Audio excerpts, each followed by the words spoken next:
Yeah! Haha, you were right, madam. Now he has finally made me laugh too. He was really funny. Haha. Basically, why don't you smell it yourselves? That way you'll be able to judge better. Very gladly.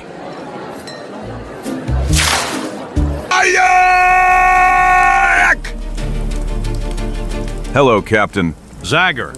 I'm astounded, I have no words. Hero, my hero. I. Look, in the meantime, the number of our dear friends has increased even more. Yes, they have obviously realized that it's already lunchtime. Chinatown in Norfolk hides a secret that smells of gunpowder and opium.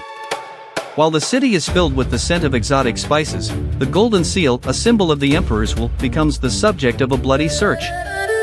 Zagor must enter the heart of the labyrinth before the shadows of the merciless Wong-Lot swallow everything. This is Elkins, a cheerful town in West Virginia. And here's Felipe Cayetano Lopez Martinez y Gonzalez, who was anything but cheerful walking down the main street of the town. Well, when someone is late for a meeting for about 10 minutes, it's not that serious. Some people know how to be late for an hour, but that's okay and that can happen to anyone. But when you're late for a whole day, then it's not nice at all. And when someone is late for a whole 2 days, then it's really enough to drive you crazy. Incredible to be so late. You really have to be a unique type. Caramamba. Damn.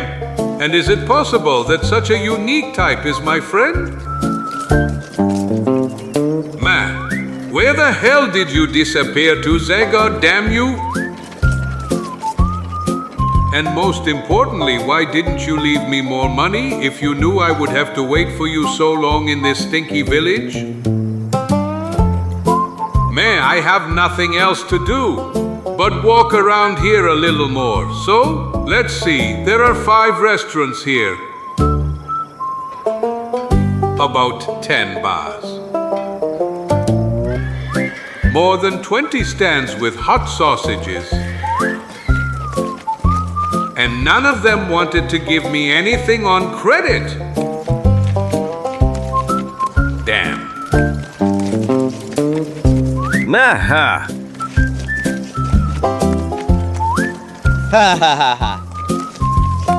Man, is it possible that I am the only angry one in this village? Guess if you can. Here, the passers-by are smiling. The mentrants are smiling. And on every poster smiles the stupid face of this respected stranger. Guess if you can. PIH, guess if you can. What does that mean? Damn it. Guess if you can. But, just a moment. The face from the poster. This face from the poster, as I said before, is somehow familiar to me. Guess if you can. Moreover, when I think a little better, I'd say I know very well who it is. Guess if you can. Trampy. Well, of course, that's him. And who knows what damned fraud he has now devised at the expense of the inhabitants of this town. Guess if you can. What the devil does that mean? Sorry to bother you, Signora, but I need some information. Speak freely, sir. I will gladly help you. It's about this poster that can be seen everywhere in your beautiful city. I am here in passing and the poster has aroused my curiosity. Do you perhaps know what it's about? What, you mean to say you don't know what Guess If You Can is? Well, yes. Honestly, I have no idea. Oh heavens, but how is that possible, everyone living in this town? From newborns to centenarians? I'm not doubting that, Senora. But as I said, I come from outside and... Oh, of course, that's the truth. Okay, I will explain everything to you, so Guess If You Can is a novelty that has completely changed life in Elkins. Namely, for some time now, every evening people gather, or rather, they literally fight to get into the old granary. An old granary that has been converted into a kind of theater. So, it's about some show? That's it, the most passionate show ever shown in this city. And the host, Dr. Quiz, is an expansional man. Here's another of my friend Trampy's usual deceptions. That's right, sir. He is so learned and at the same time so witty and charming that he has managed to become an idol to the whole city. I understand, but... What does that famous show consist of reading the future? Trained fleas, illusionism. Oh, no. None of that, sir. Nothing so banal. You see, it's about...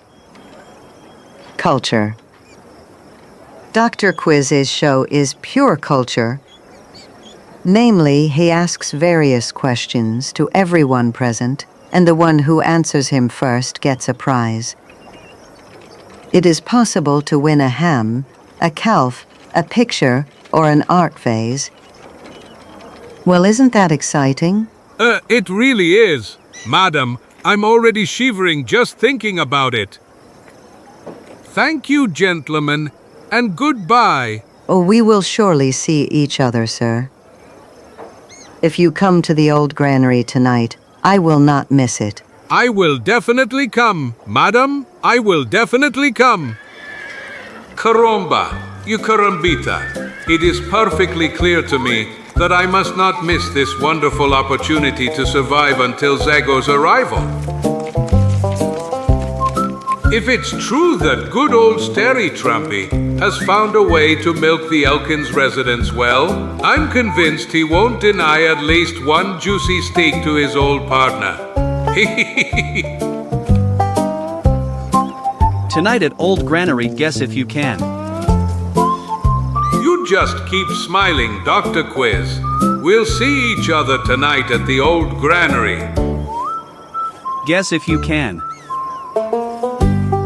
And if God so wants, my stomach will start smiling too. A few hours later, the little Mexican simply discovers where the old granary is located by following a real river of citizens going in the same direction. And after he arrived at a large, spacious building, there he sacrifices his last 50 cents for a ticket. And then he sits on a comfortable bench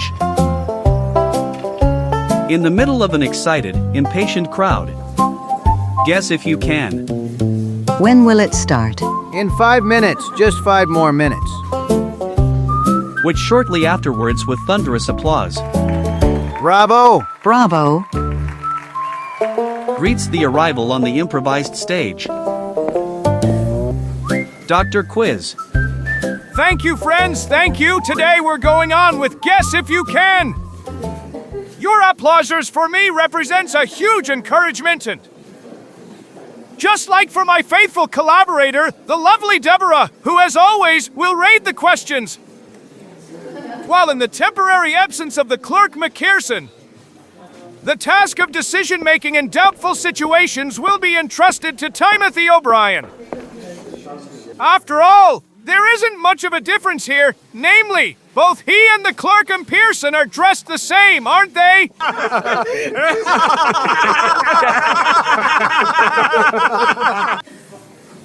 Bravo! Heavens, how witty. Bravo! Please, the introduction, maestro. And now, let's start with the first question. In the year 1781, the American Revolutionary Army defeated the English army at Cowpens. After the battle, the victorious general modestly admitted that he owed the military success to his precious assistant. The question is, who was General Daniel Morgan's most precious assistant at the Battle of Cowpens? Damn it. For God's sake. What a question. It's hard. It's pretty hard. So 1781, huh? General Morgan, right? I know. Excellent. Say freely, sir. Mallory. Rudolph Mallory. I am a blacksmith. Okay, let's hear that answer then, Mr. Mallory. General Daniel Morgan's most precious assistant at the Battle of Cowpens was Longlegs. Long how? Long legs.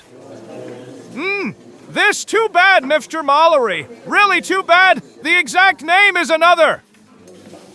And I'm really sorry that your answer is wrong. The devil is wrong. Longlegs was General Morgan's horse. And of course, his best assistant during the charge was that horse. Gulp! This, frankly. Mallory is at least partially right. True, the horse is important, can undoubtedly be considered an assistant. But who says that horse was really called long-legged? No one can say that was his name, but nor that it wasn't. This, frankly, I don't think that's the problem. The correct answer was... But where did I put the piece of paper? Or it was here. I'm sure I put it there and...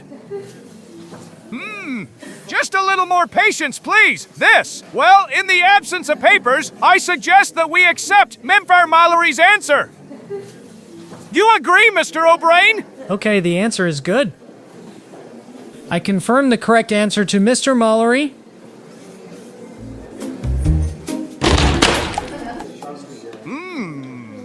May I ask you to handle that bat more gently, Mr. O'Brien?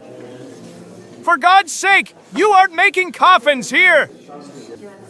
In considering this exceptional case, we will give you your reward in advance, Mr. Mallory. Here, it's about a beautiful chicken. Ha ha ha ha. We'll go get her right away. E.T. Voila, here's your chicken. What? But that's not a chicken. It's an egg. Well, let's say this is a very young chicken. And when I was talking about the chicken, I didn't mention its age at any single moment. Bravo! What did I tell you, gentlemen?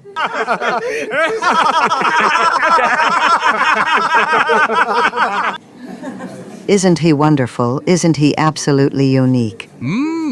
There is no doubt about it, gentlemen. And now, before we move on to the next question, I must make amends for my unforgivable forgetfulness. Yes, I must admit that these types are really rare. Namely, it's time to reveal to you what fantastic prize our winner tonight will get. Haha. And our charming hostess will take care of that, won't she? Of course. Ha ha ha ha. So, is that prize coming or not? I'm sorry, I'm trying, Dr. Quiz. I'm trying with all my strength. But the reward doesn't want to come and...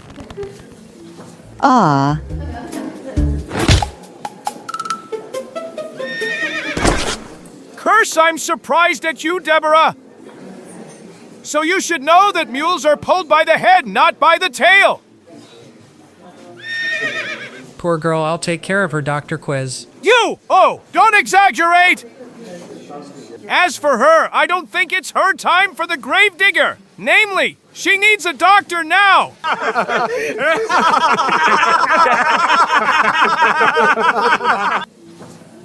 See, do you see how witty he is and how he is able to save every situation with his humor? This, ladies and gentlemen, tonight's performance is canceled due to force majeure, basically. See you tomorrow. And then we continue with Guess If You Can. Guess If You Can. Ah! Yeah! Haha, you were right, madam. Now he has finally made me laugh too. He was really funny. Haha. Excuse me, places, please excuse me.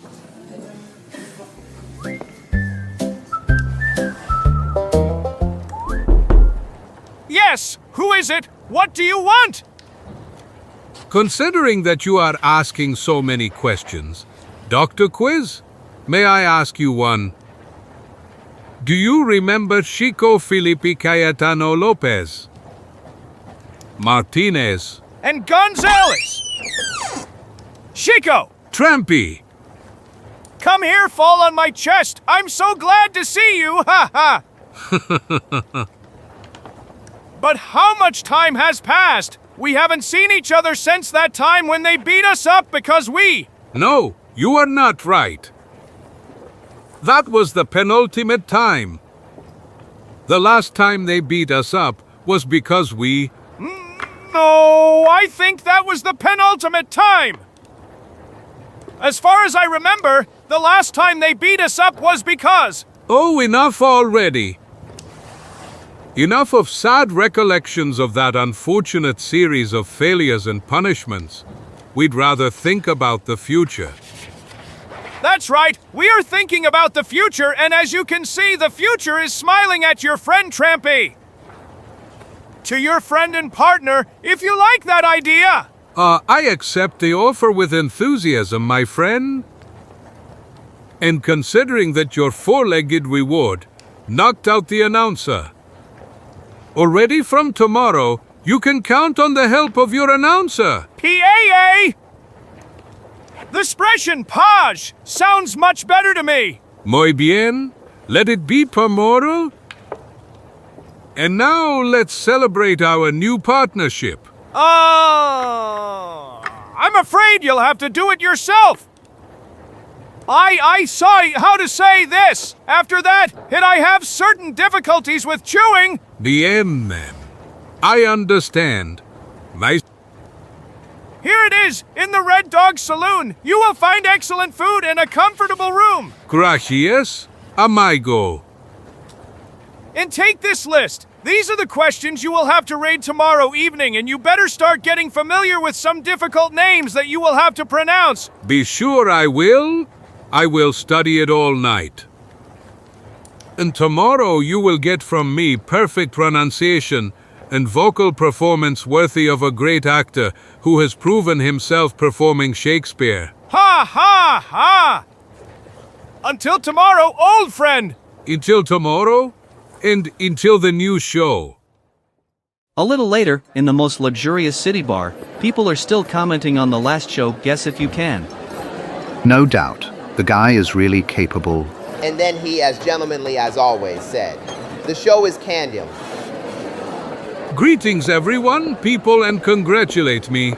And who the hell is this? Well, greetings to you too, stranger. I will be a stranger for only a short time, friend. Because from tomorrow I will be one of the two most famous people in Elkins. Namely, I will be the new announcer, or rather, the page of Dr. Quiz. Watch out, watch out. In that case, we really congratulate you. It seems you really are sympathetic.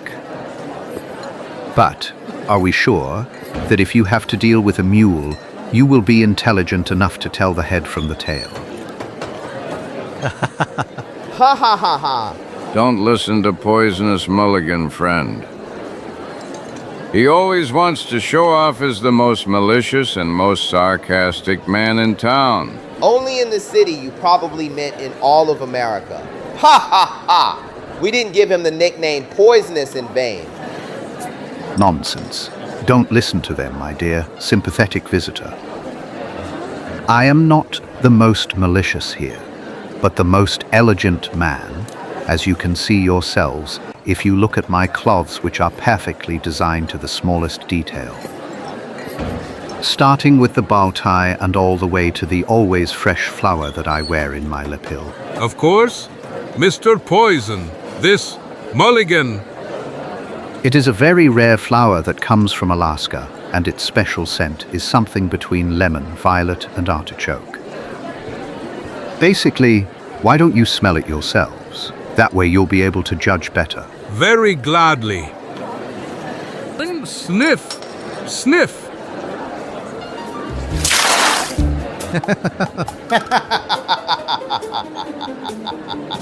Damn. But sir, I told you it's about fresh flowers. And fresh flowers are always bathed in dew, ha ha ha ha ha. GRRR. The flower that sprays the news is currently in fashion in Boston. And I hope you didn't get offended that I tried it out on you the first time.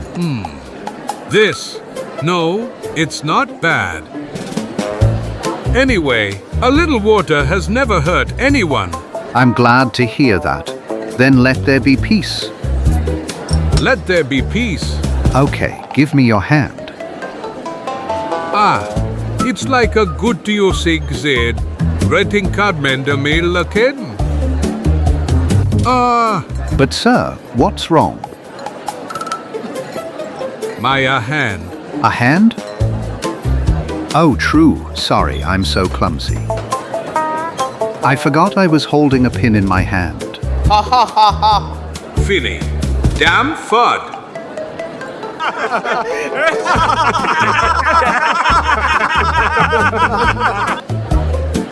Our poisonous one is really unrepairable.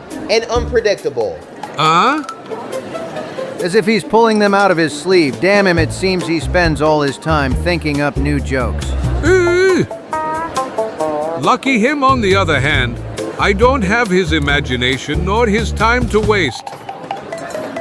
And therefore, considering that I have to return the favor, only one joke comes to mind. This one?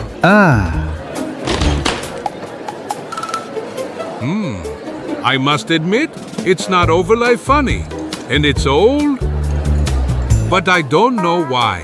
It always makes me laugh, even though it's not some new thing from Boston.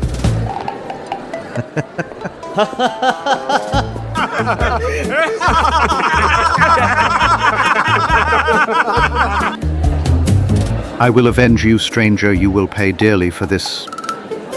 May I be called Poison Mulligan?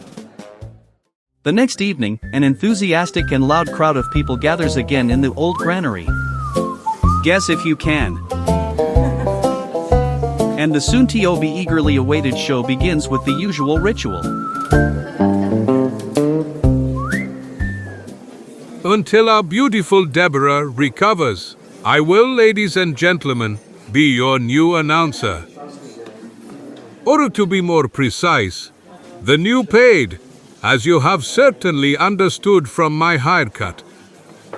Haha, I like this joke. Huh? This. Basically, if it's not good, then it's at least decent. And yes, this. Basically. Yes, here's Dr. Quiz. Good evening. E.T. Voila.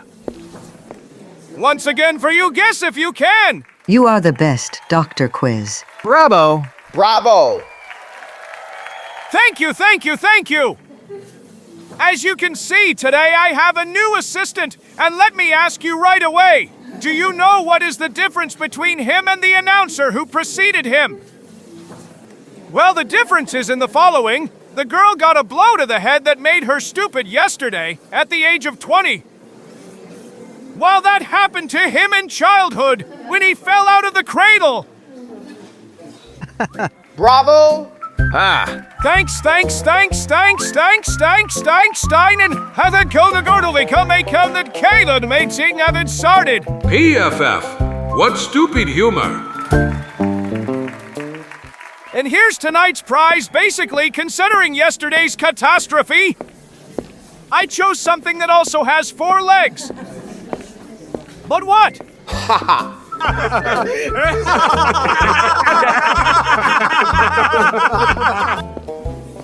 And now let's move on to the questions. Papers out, my young friend. Of course.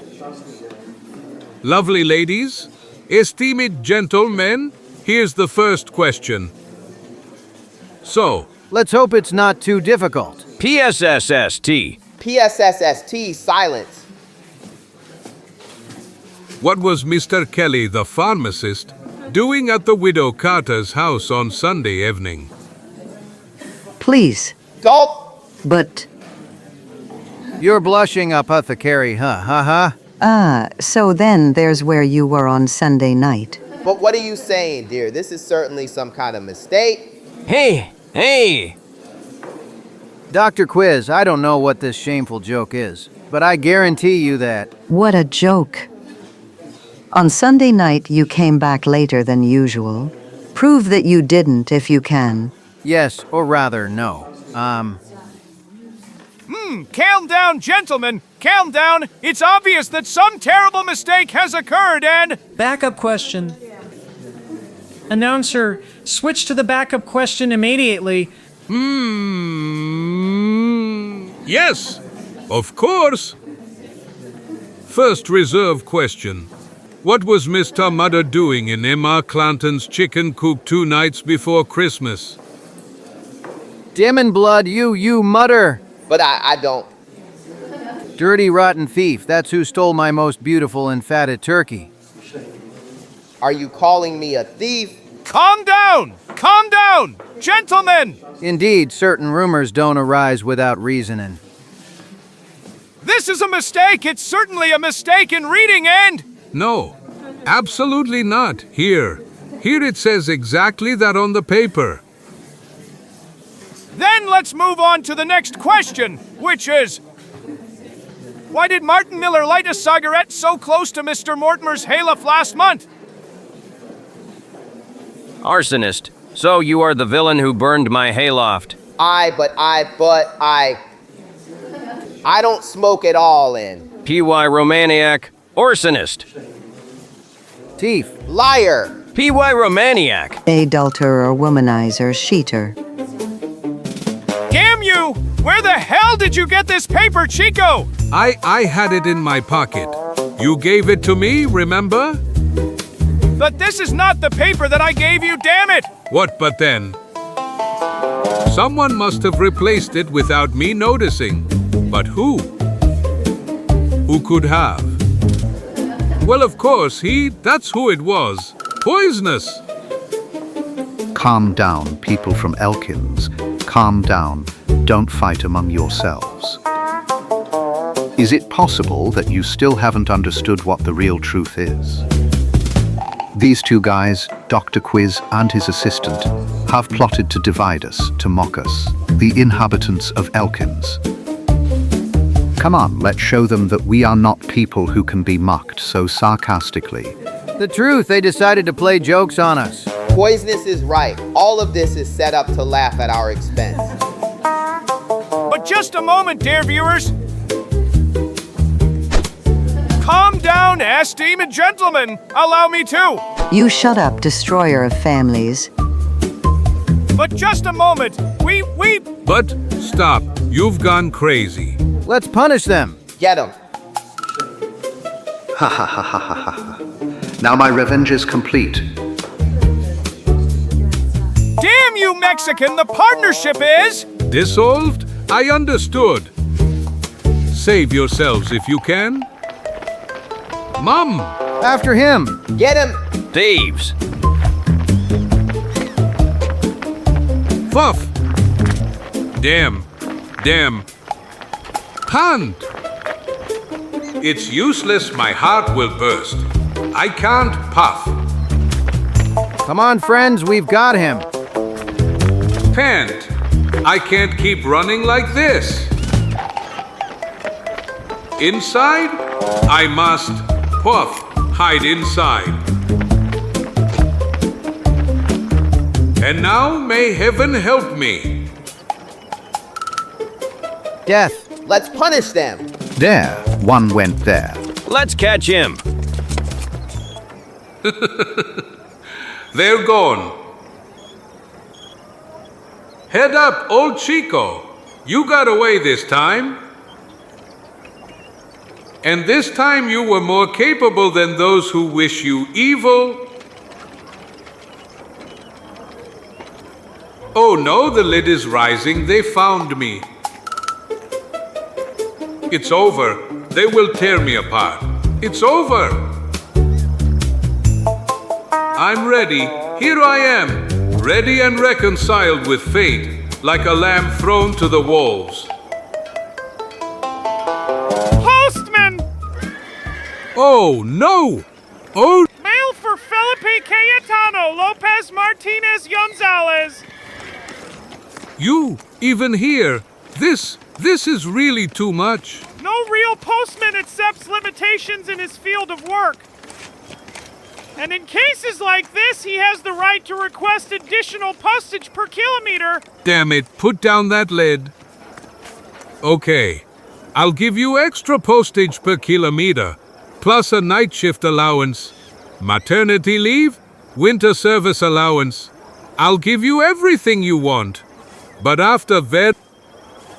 And now, immediately put that damn lid back. The client is always right. Do VR, curse, KVR. I was only missing this idiot.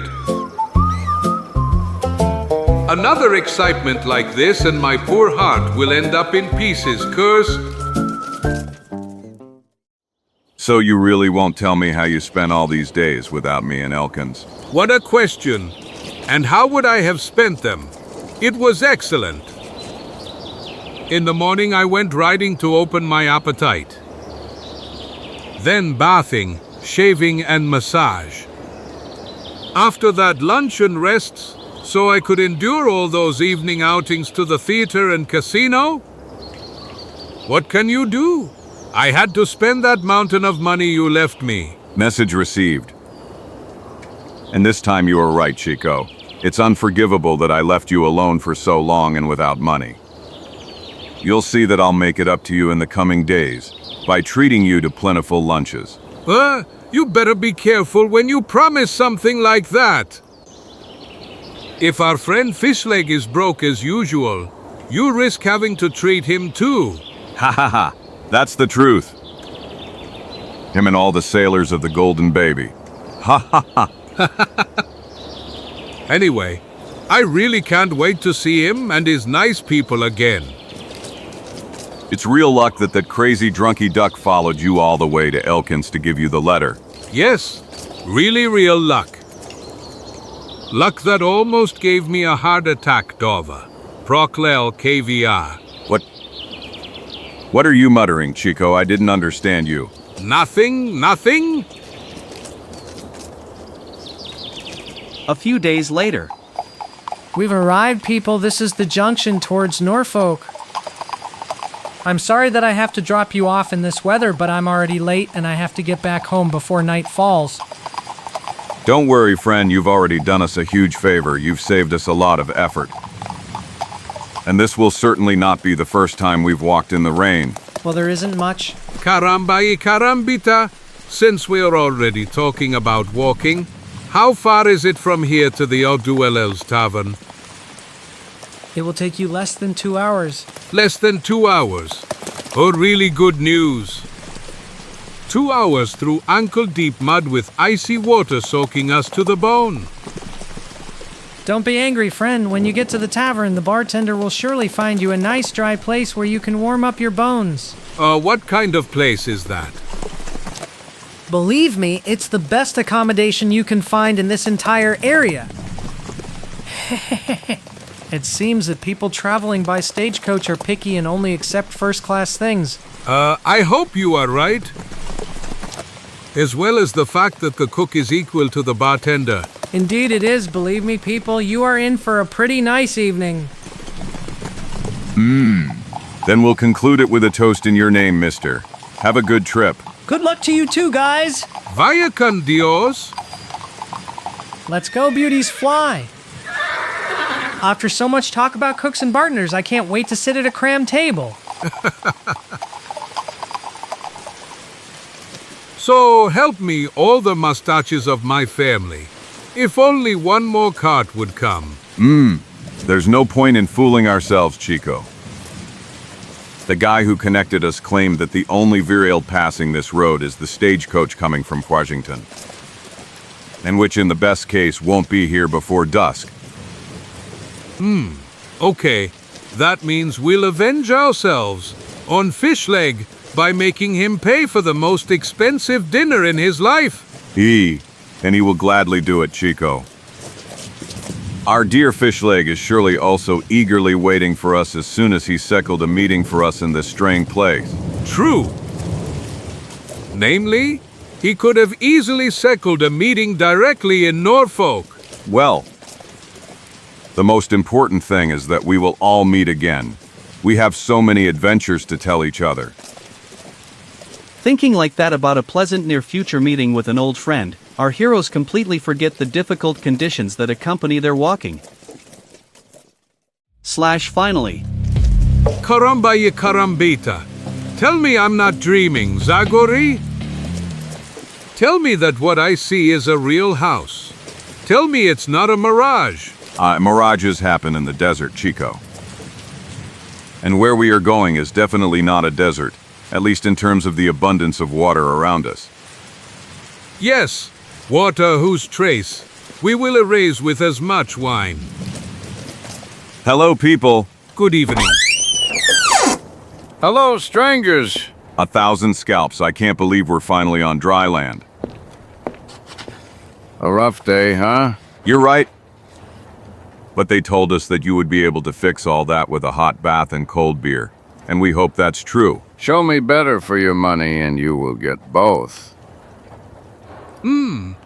Are they all so untrusting in these parts? I'm sorry, stranger, but if you just glance at the faces of the guests who visit my place, my chronic lack of trust will be crystal clear to you immediately. I'm raising for 20. 1 card. PIH, I won't have any. I'll have one too. Well, okay, mister, I can't tell you you're wrong. But tell me, has Captain Fishleg arrived yet? Yes, we have a meeting with him here. I don't know who it is. Is he a soldier? No, he is not a soldier. Fishleg is the captain of a whaler. You've certainly heard of the famous crew of the Golden Baby? No, I haven't heard of them. In short, people, there is no sailor here, and thus not that Fishleg you are looking for. But keep in mind that the largest number of guests will arrive tonight by stagecoach from Dunnaville. Him. In that case, we have enough time to rest in our room, right? That's right. Soon after, the inseparable friends can finally afford a little rest. At the same time, the weather conditions are not improving at all outside. And there's no expected stagecoach.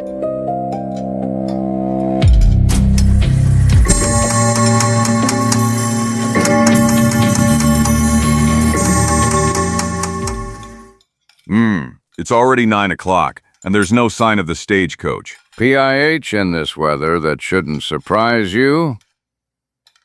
Frankly, I even think it won't show up tonight. They probably stopped at some other place along the way.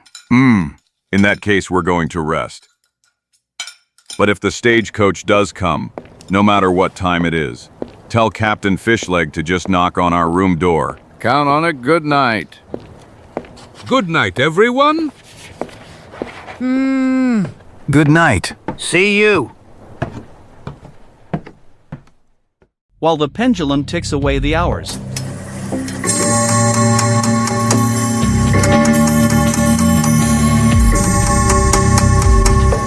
The rain doesn't stop lashing the windows of the tavern,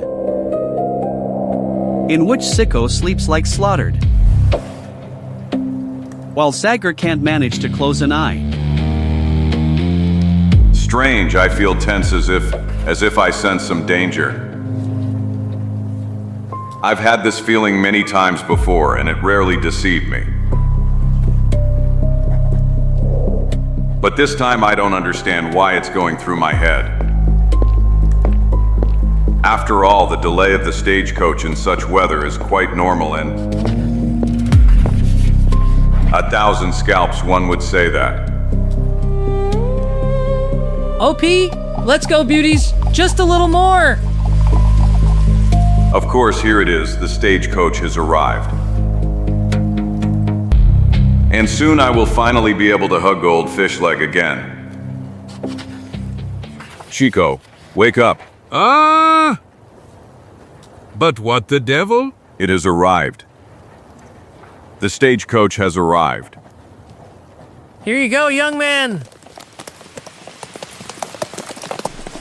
But what is this now? Aren't you going to stop? PIH, we're already late 5-6 hours and I want to make up for it at least partially.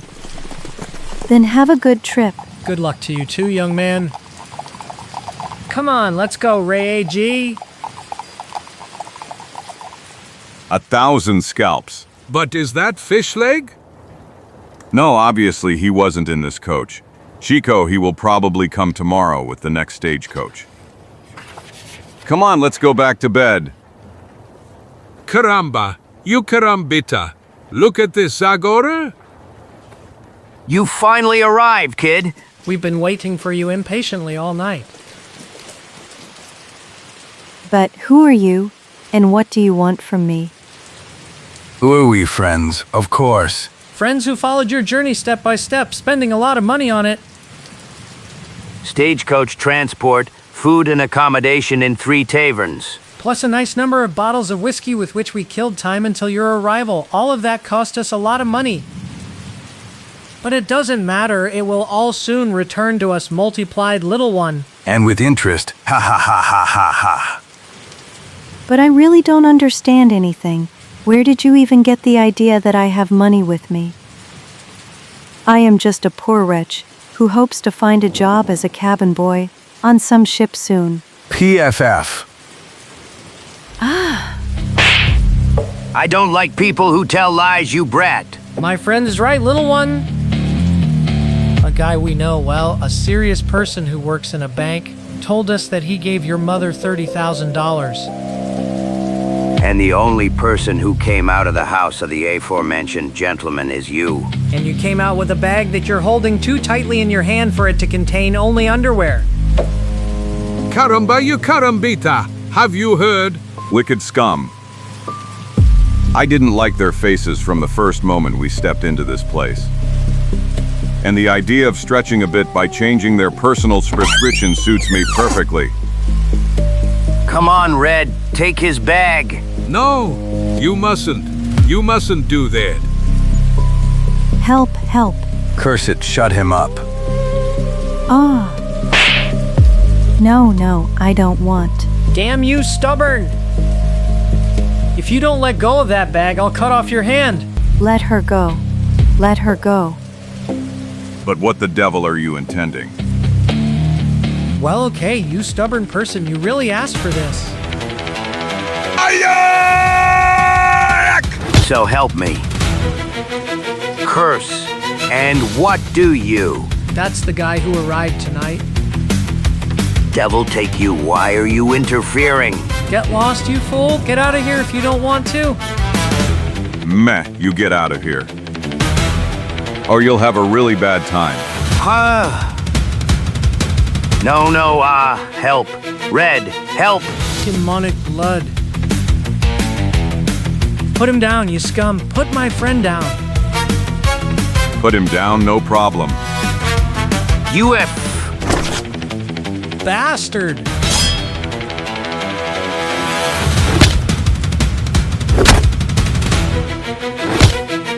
Scum. Damn scum. Watch out, Zagor.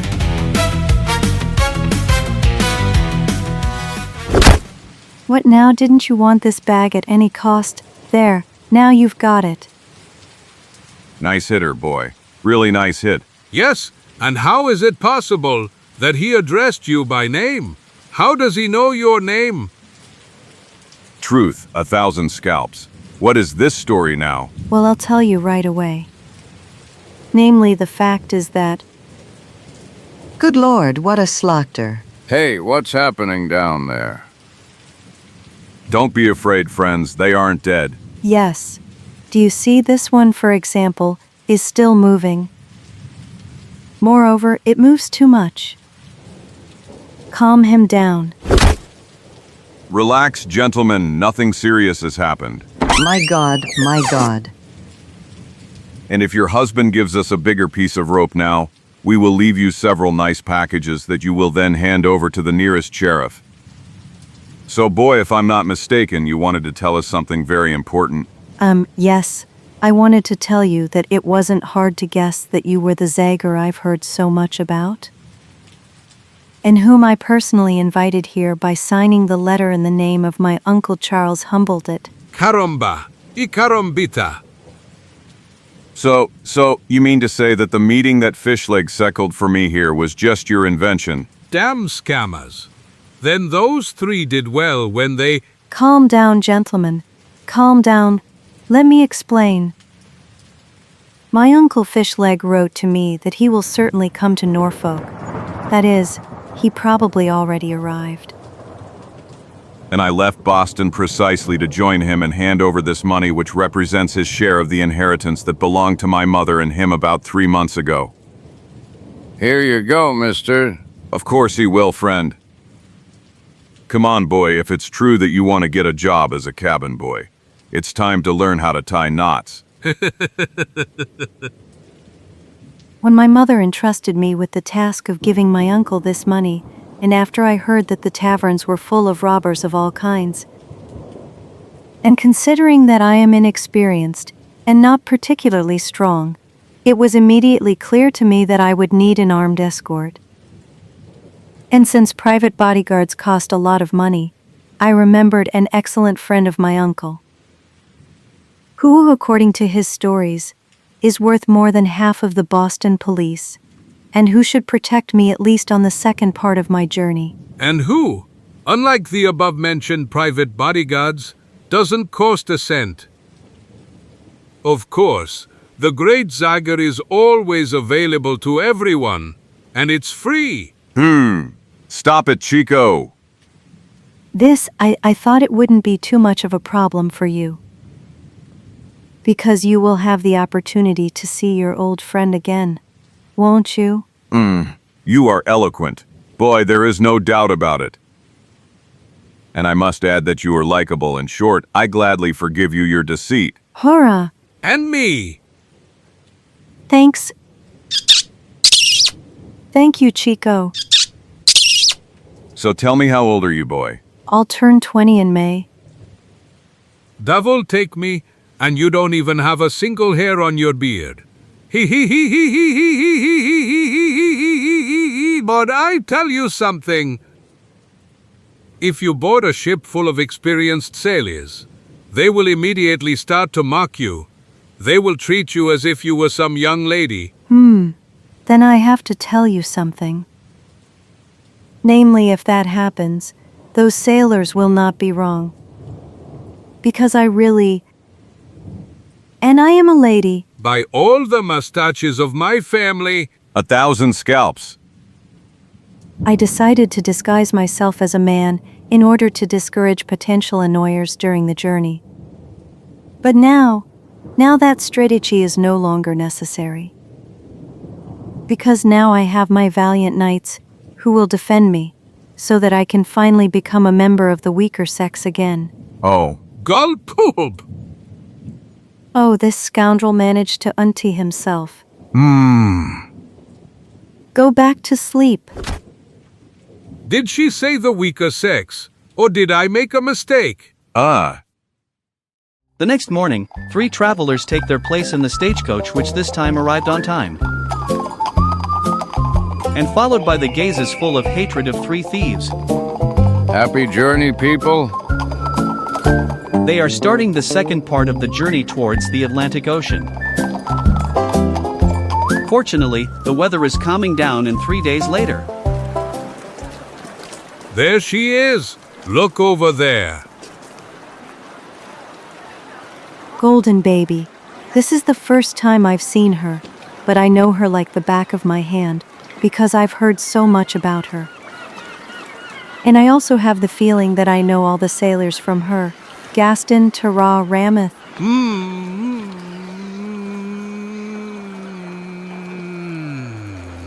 I hope they also describe what they look like. Because that's the only way you won't be afraid when you finally come face to face with their snouts of blood and flesh. Hey, you up there, the crew of the Golden Baby. Hey, Gaston, someone is calling us. Who could that be, for God's sake? Chico, that crazy glutton. Felipe Cayano Lopez Martinez y Gonzalez. And so on, and so on. Greetings, guys. How many unfortunate whales did you take care of on your last voyage? This time there was nothing from whaling. PIH, if you hope I'll prepare you a delicious brewdet, you can forget about it right away. Yes, we didn't catch even a sardine. Old Fishleg didn't have money even to buy hooks for loan lines. And therefore we even had to transport some God knows what trinkets from China. From China. Caramba ya carambita. You've come a long way. And Fishleg. Where is Fishleg? You will find him in his cabin. We just arrived. He's studying the documents he received from the port authorities for disembarkation.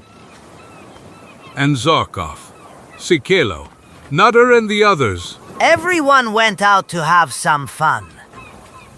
But we'll organize the real fun tomorrow in your honor, friends. You can count on it. When the word fun is spoken by the chef of your class, paradise immediately appears before my eyes. Ha ha ha ha ha ha. Caramba you carambita, my mouth is already watering. You'll see what delicacies Gaston, the true master of the kitchen, is preparing, Virginia. Mom! Help! But what's wrong, Chico? Don't you recognize our old friend, Fakir Ramatha? Yes. The devil take him? That's exactly that crazy man. Do you see, Virginia, at the end of every journey he hypnotizes himself and then hangs for days like a dried cod in the most strangest possible positions and doesn't hear or see anything. In his words, that's the best way to rest. But the thing is that he's a little stupid. You're stupid, fat Mexican. But didn't you just say that he can't see or hear us in this state? Damn! To your misfortune, I was still only in the pre-hypnotic phase. Chico, welcome aboard, people. Thank you, nice friend. I'm glad to see you in great shape, as always. Let me introduce you. The niece of Captain Fishleg. But how, you know her? No, but I expected her. And I expected you two friends. But how could you know that we were coming, Ramathi? Cursed be, who told you? No one, of course. But last month I prepared a Malaysian drink that allows prophetic visions, and so I found out about your arrival. And now, if you don't mind, I'd like to rest a little in the position of a new upside-down papyrus leaf. See you, friends. Unbelievable. This is to go crazy. Meh. Really to go crazy? Does it seem possible to you that... 1,000 Mormons, but what the devil? Caramba y carambita ay? Chico, Felipe Cayetano, and so on and so on and so on forth. Old devil, only you could mistake my nose for a door frame. Hello, Uncle. How are you, old sea dog? Zagor and... The devil took me, Virginia. Is that really you, Virginia? Yes, Uncle. 100 whales. But what are you doing here, daughter? Well, I came to bring you Mom's sincere greetings. And to bring the inheritance of a distant cousin from Ireland who died last year. $30,000. What? Hey, say the word dollars a little easier. My ears aren't used to it anymore and might explode. Then I sincerely hope your eyes won't explode. Thunder.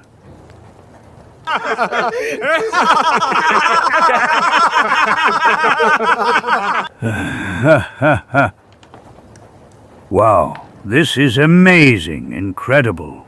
You mean to say that all this wealth is mine? Yours and your sailors, if I know you well. You're right, daughter. My poor people are really down in the spirit after this last stinky trip. One of the most famous dwellers in the United States has been demoted to an ordinary cargo ship due to lack of money. But now it's over. Now I'll be able to buy supplies, harpoons, equipment, and finally start a decent hunting season. A few hours after sunset, the pier was already completely covered in darkness. And not far from the port, the lights of hospitable bars attract numerous sailors. And on the Golden Baby, one light is still burning. And our heroes, happy about the reunion, are remembering the past days. And slowly make plans for the future. Okay, I think it's time to look for accommodation. Accommodation? 100 of whales. You mean you won't stay to sleep on the ship? Hey, exactly. These swaying baths are not very nice to Chico, and I must admit not to me either. And therefore we'd rather sleep on a pile of hay or somewhere on the beach, basically on anything, as long as it's quiet. I completely agree with Zagor. I'd rather our ship not be a mattress, if at all possible. Whatever you want, friends. Come, I will personally take you to a clean and cheap tavern, which is located not far from here. Cheap? Caramba y carambita. Well, he should take us to the most expensive hotel in town, Fish Leg. Devil take you? Have you already forgotten that just 2 hours ago, you stuffed a huge inheritance into your pocket, you damn miser? In that case, I'll rent you a room in the governor's palace. 1,000 walruses. Remeth has obviously decided to change his resting position. What a guy. Yes, this is surely his famous position of the tired rabbit. Or falling bamboo leaf. To hell with these stupid jokes. Now I'll tell you what this position is. This is the position of a guy who got a hard blow to the head. And this bump will confirm it for you. 1,000 scalps. You mean to say that someone hit you on the head? Exactly, by the Holy Trinity. But who could have done it? Maybe it's a joke by Gaston or Hamandick. PIH. This bump seems too big for a joke, even when it comes to people with a heavy hand like sailors. Basically, we'll clear this up immediately, and... Uncle, what? Look. CA, Captain. 1,000 scalps. So help me 100 whales. Gaston, what happened to you? CA, Captain. Someone hit me. But who for God's sake hit you? I don't know. For a moment, I bent down to pick up a piece of rope, and then I felt a blow to the head. Look, someone else is lying on the deck. Caramba you carambita. It's Hammondick, the poor guy. Unfortunately, it seems he fared much worse than the others. Curse, I can't believe it. This is definitely not a joke. You demonic blood. Someone climbed on board too. Maybe thieves. What thieves? What could someone steal on a Menachet ship like this? It would be different if it were a passenger ship. 1,000 sperm whales. A passenger. What? Passenger, I said. We have a passenger on board. It's about a mysterious old Chinese man, whom we embarked in Shanghai. He doesn't say much and never revealed to us why he preferred Golden Baby rather than a usual passenger ship. Anyway, I think we have to check if everything is okay with that gentleman. That's right. Let's go to him immediately. 1,000 scalps. Whoever the attackers were, it must be admitted that they did their job properly. They were fast and quiet. He's down there. We gave him the cabin that I used as an office, and the door is open. Mr. Ling, is everything all right, Mr. Ling? Blood. 1,000 drums. What the devil happened here? It looks like a tornado passed through here. But damn it, where did he disappear? Good heavens, what's happening on this ship? Uncle Charlie. I don't know, Virginia, I still don't know. But I will do my best to clarify it as soon as possible. Mr. Ling, where are you? Can you hear me, Mr. Ling? Answer. Caramba ya carambita. Maybe he went to the shore to have some fun. And all that mess in his cabin. Yes, it seems that someone has turned everything upside down looking for something. Take the lamps. We must search the entire ship from top to bottom. Mr. Ling, can you hear me, Mr. Ling? Maybe he's in the hold. That's the only thing left for us to look at. PIH. If only there were more people on the ship, it would be easier for us to look for him. Yes, but those lazy bones only think about fun, and who knows when they will return back to the ship. Mr. Ling, are you there, Mr. Ling? 1,000 scalps. You really have a lot of goods here. Yes. And who? PSSST. Did you hear? This, I honestly. Oh, what were we supposed to hear? Some sound up there. Mouse. It's probably a mouse. Unfortunately, they are on all ship. Maybe it really is about a mouse, fish leg. But for me, however, rather take a look to make sure. Maybe you were right. Nothing can be seen here. Heavens! Zagor! Damn snake. Get him, guys. Don't let him escape. Caramba y carambita? 1,000 whales. After a fall like this, he certainly won't escape. Are you wounded, Zagor? No, everything is all right, Virginia. Don't worry. So, Fishleg, do you maybe know who this guy is? A Chinese? No, I've never seen him before. Hey, there's another one. Run! No. Curse! Not before we chat a little, brother. When someone already tries to slice me. The least he can do is explain the reason to me. End of the road, brother.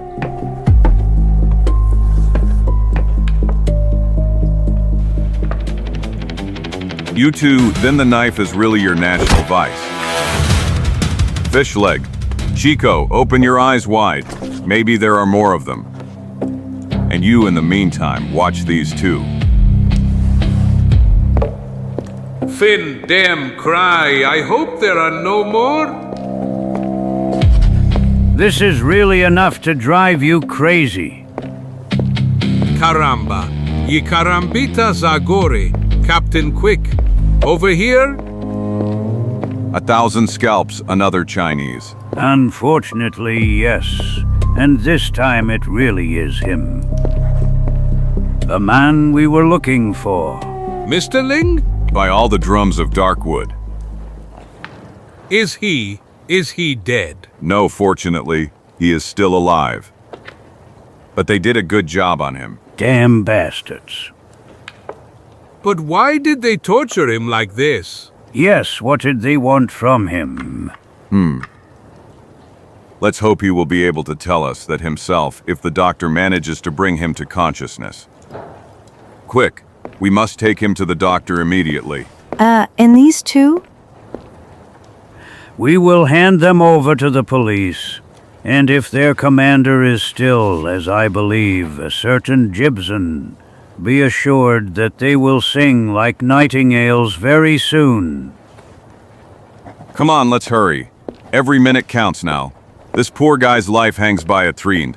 Chico, you search all the taverns and bring all our sailors back to the ship as soon as possible. But surely they're all drunk, and...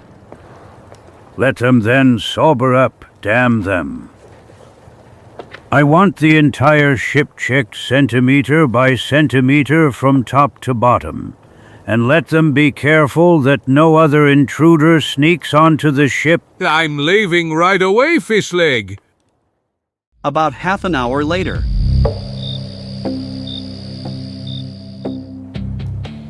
To hell. To hell with all the yellow snouts in this world. They're more stubborn than mules. The devil take them. You mean to say you couldn't get them to confess? ADMIT, bah. I would be satisfied if I had only forced them to open their mouths. Well, unfortunately, nothing. First I tried nicely, and then by force, and to such an extent that my arms hurt, but still nothing.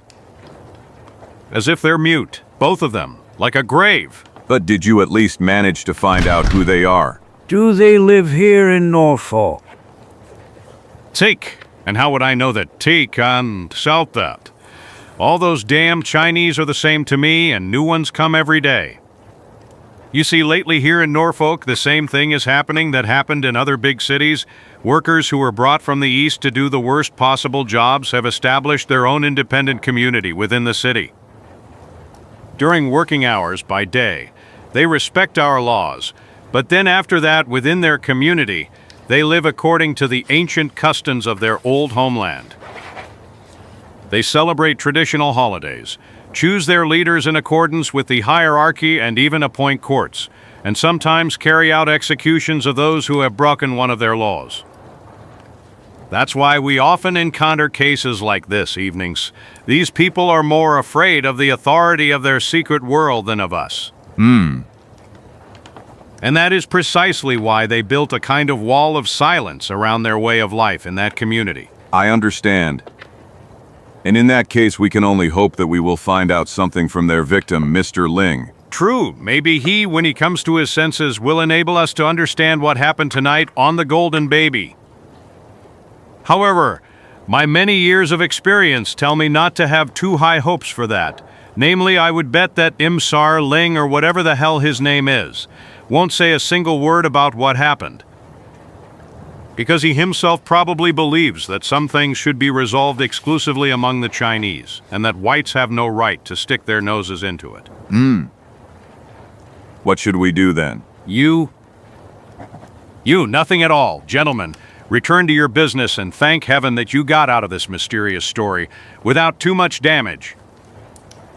We from the police will do our best to find out something more, and then we will see what will happen. Tomorrow, we will press the prisoners again, and... Captain!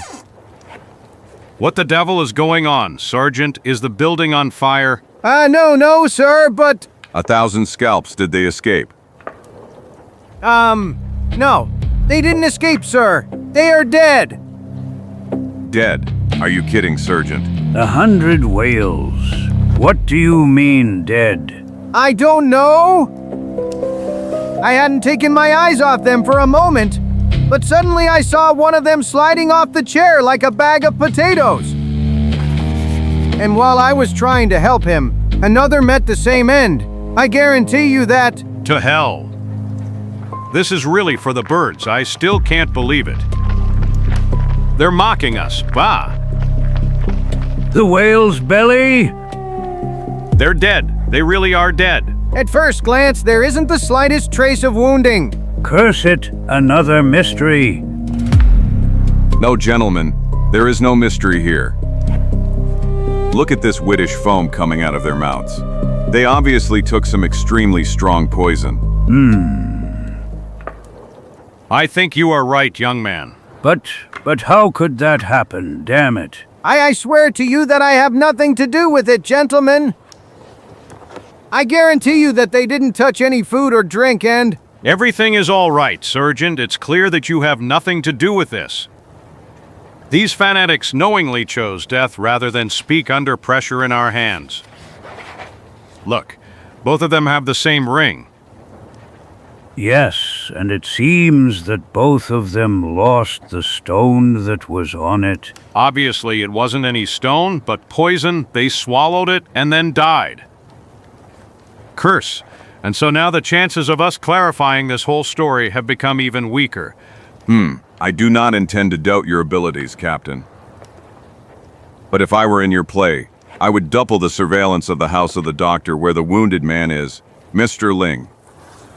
Dr. Baxter, I will do that.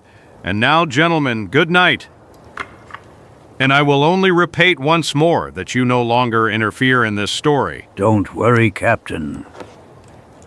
None of us is so crazy as to try to take over the job you are doing. Ha ha ha ha ha.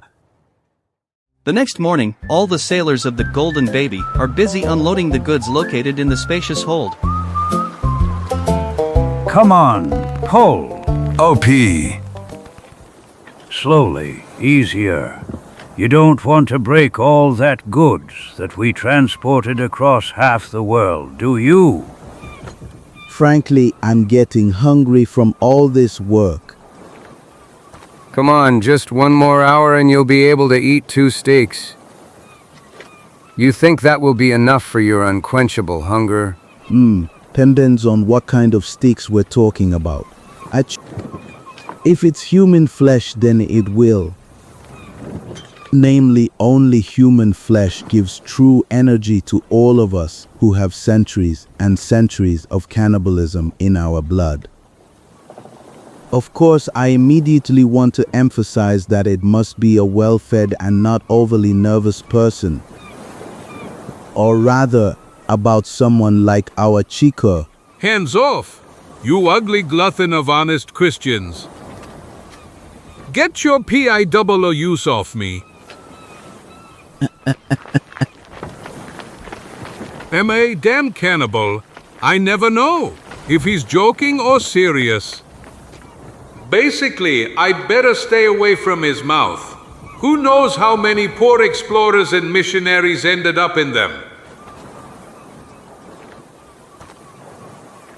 Slowly, slowly.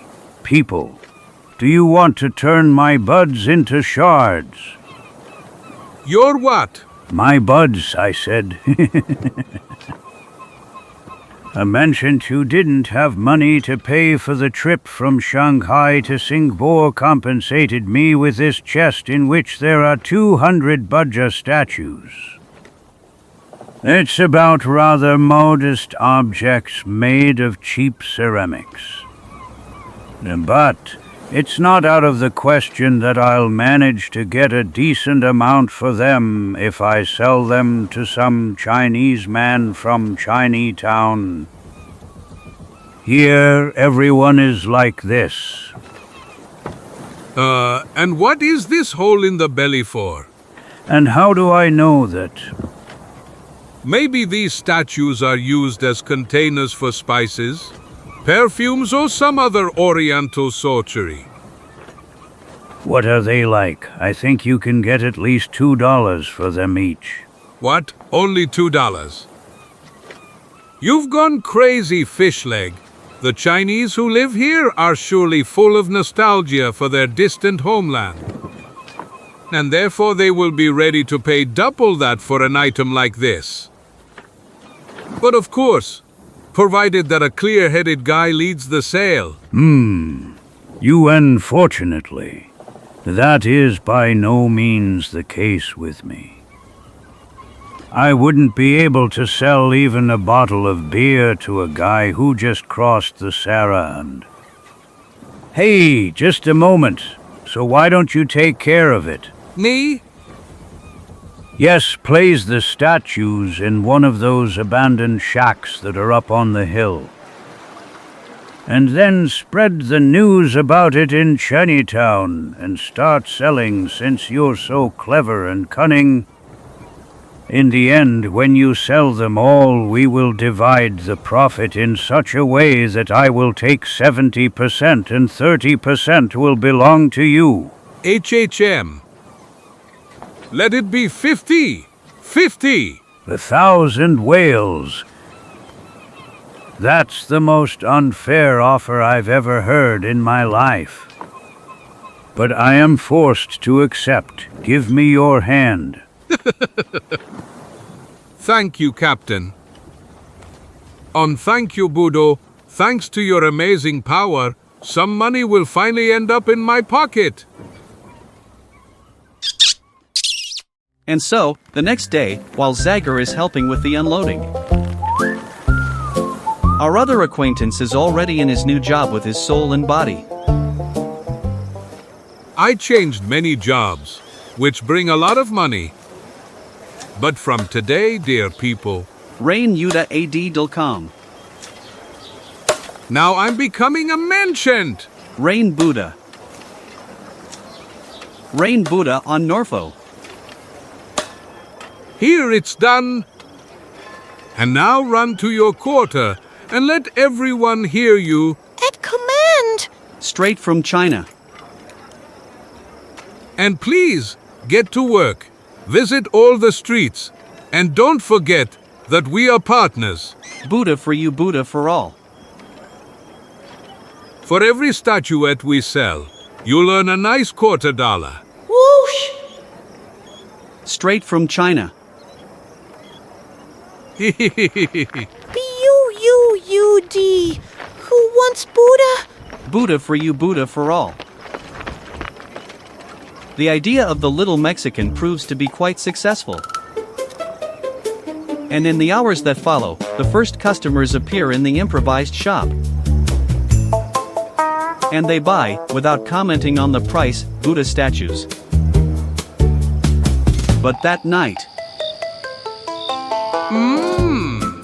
I must admit that I'm not really comfortable sleeping in a place like this. Caramba y carambita, I have a feeling that all these statues are watching me as if they were alive, as if they were following me. But on the other hand, I can't leave this treasure unguarded. Because they would steal everything from me in an instant, so help me all the mustaches of my family. And therefore I will. Beezes, keep watch. Beezes, Runev, Beezes.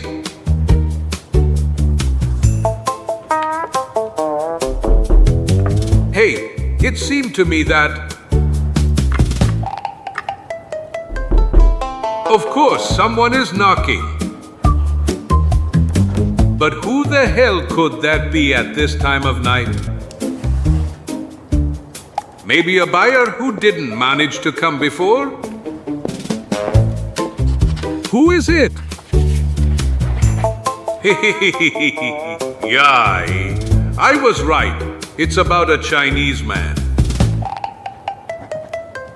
Or rather, about another buyer, T-Wick. Welcome, dear Asian brother. Come in and feel free to choose your blee. Do you?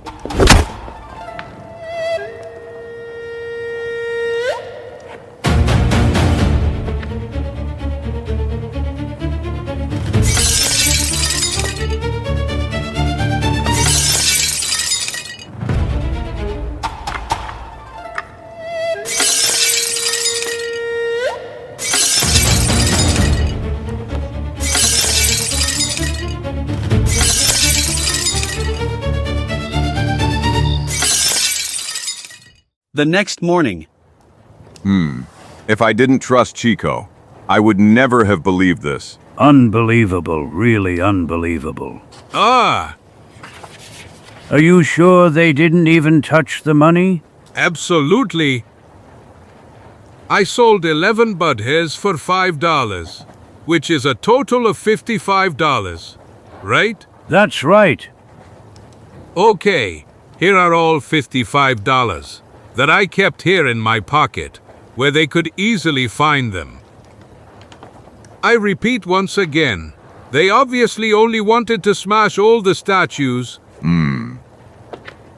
And that's exactly what they did, damn them. I woke up among a pile of shards.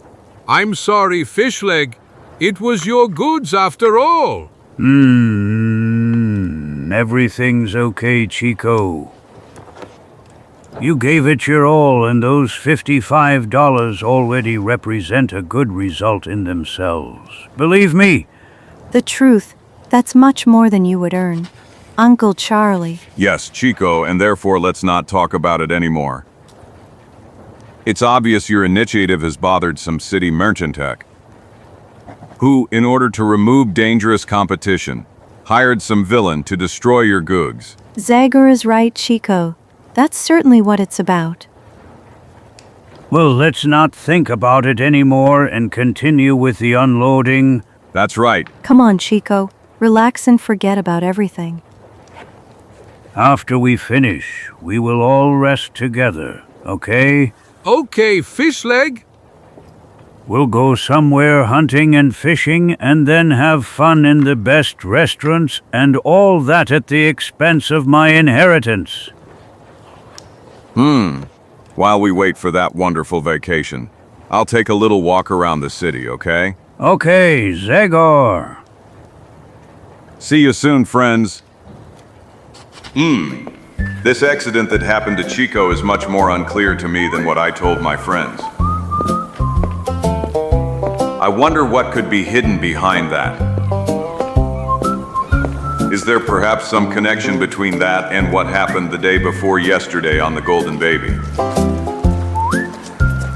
Those attackers were Chinese. And the Chinese destroyed food. No, it could also be pure. Make way and make way, way. Watch your heads, people. Make way, clear the street. A fire has broken out. MAA. Fire. And where, for God's sake? Dr. Baxter's house is on fire. Quick, everyone run there. We need volunteers, people. 1,000 scalps, Dr. Baxter. 'Cause the wounded Chinese was with him. Mr. Ling. 1,000 scalps. This looks like another dirty story. Which definitely deserves that I take a little look at it. I'll pay LA. Forgive me, friends, but considering that you are looking for volunteers. Disperse. You found the first one. Places. Move away. Damn it. Dramatic ringing clears the way for the rushing cars, which after only a few minutes, after the last extremely narrow turn in which they almost overturned, they're bursting out right in front of the house that looks like a real bonfire. Hurry up, you damned! Get out, prepare the pumps. It took you a long time to get here, devil take you. I'm sorry, Captain. One of the horses just didn't want to start. And PIH, the usual story. Come on, get to work. A little while ago, there were still living people in that damned hell. Ridley, Murchison. Try to sneak inside through some crack. You with the hose. Help your colleagues.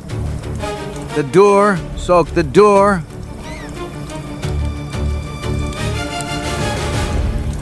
Come on, Ridley.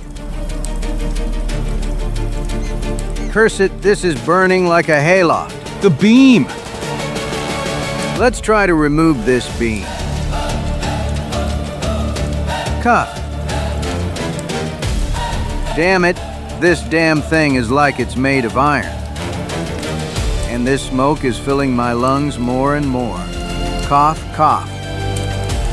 Come on, come on. Watch out. Ah. Ridley? Damn 1,000 times damn. Water. Give more water. Raise the jet more, damn it. Raise it more. Quick! Over here, hurry! Help us!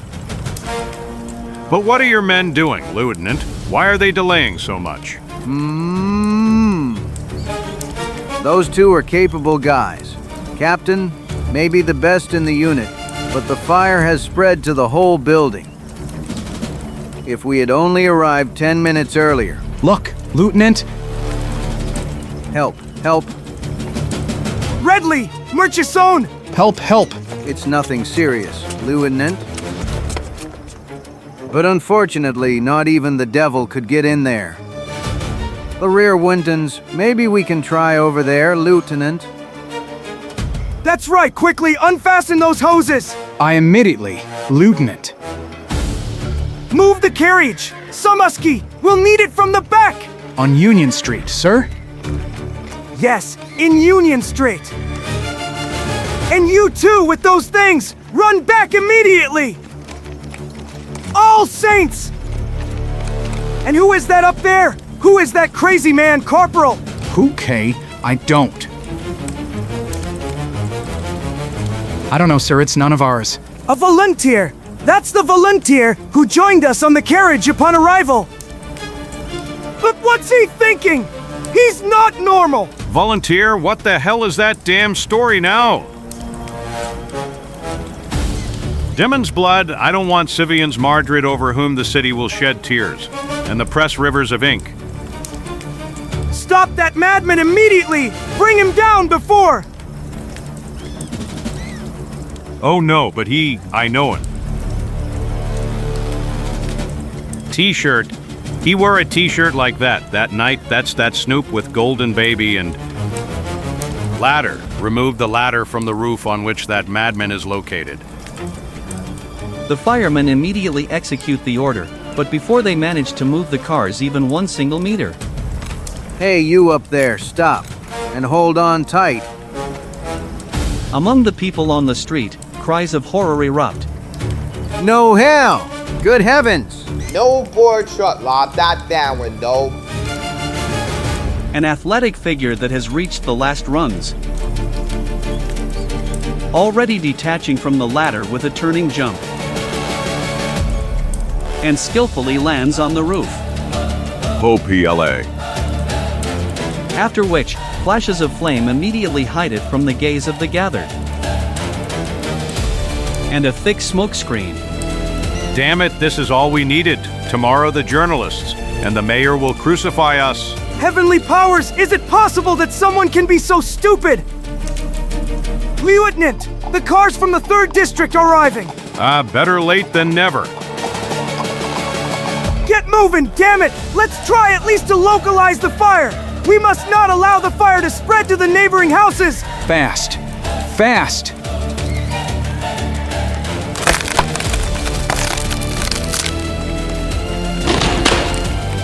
Who else was inside? Captain, apart from poor Dr. Baxter, of course. To hell, and how would I know? that I don't know how many patients were recovering in the doctor's house. I only know that there was a rather important person inside. The guy from whom I expected some help and because of whom I came here. Really a juggly story.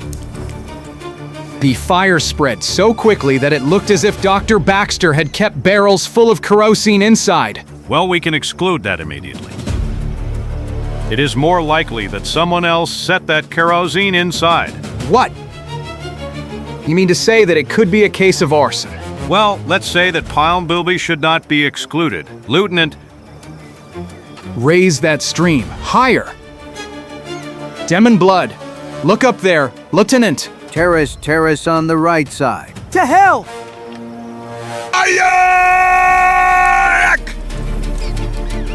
Him! He's alive! curse. Tarpaulin! Bring the tarpaulin immediately! Immediately, sir. Unbelievable! This is the most unbelievable thing I've ever seen in my life! Speed out. Hold it tight, damn it. Jump! Quick! Jump! Followed by the cries of the crowd, Zagor jumps. Together with the body that he holds firmly in his hands. And with ease accurately hits the center of the rescue tarp. Doctor! Quick! Stretchers. Stretchers. Calm down, guys. Calm down. Despite this mountain of dust and burns, I am fortunately quite all right. And unfortunately, this poor guy doesn't need a doctor or stretchers. Make way, move back. Damn all the curious people of this world. Hello, Captain. Zagor, I'm astounded, I have no words.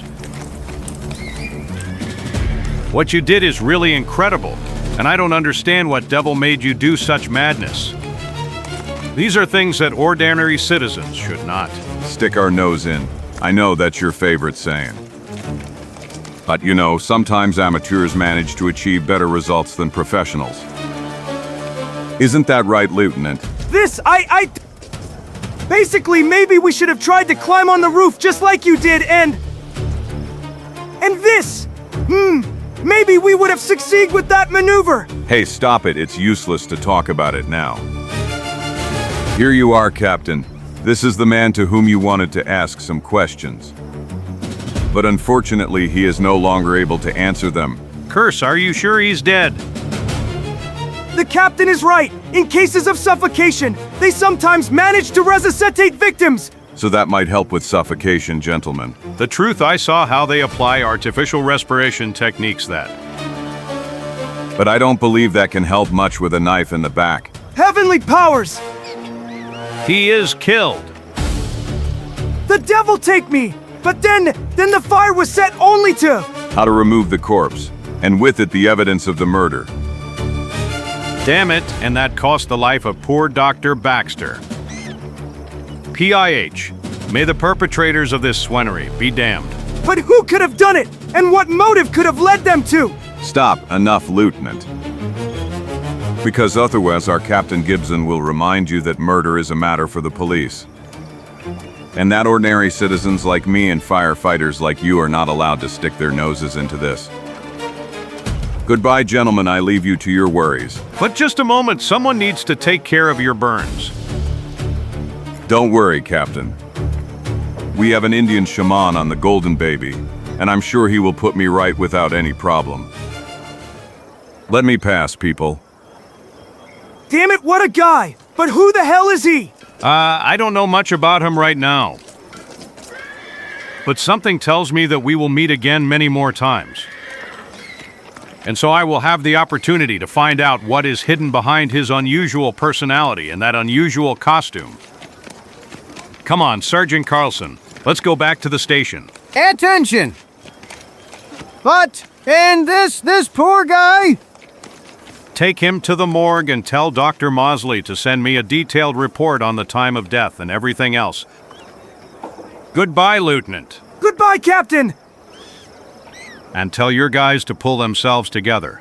I live about 2 miles from here. But if they continue like this, the fire will turn my house to ash. Good luck looting it. Damn him! Who the hell does he think he is? Come on! Harder with that stream! Damn it! And you get to those pumps, damn it! The next morning, while the sailors of the Golden Baby were busy with their usual work.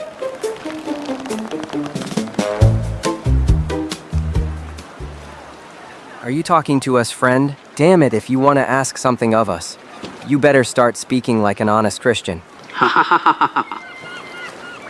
Hi, you're in the blue, young man. I apologize. We Chinese are sometimes really rude. The thing is that we are so attached to our daily 1,000-year-old traditions. And one of them is that we always try to use our language.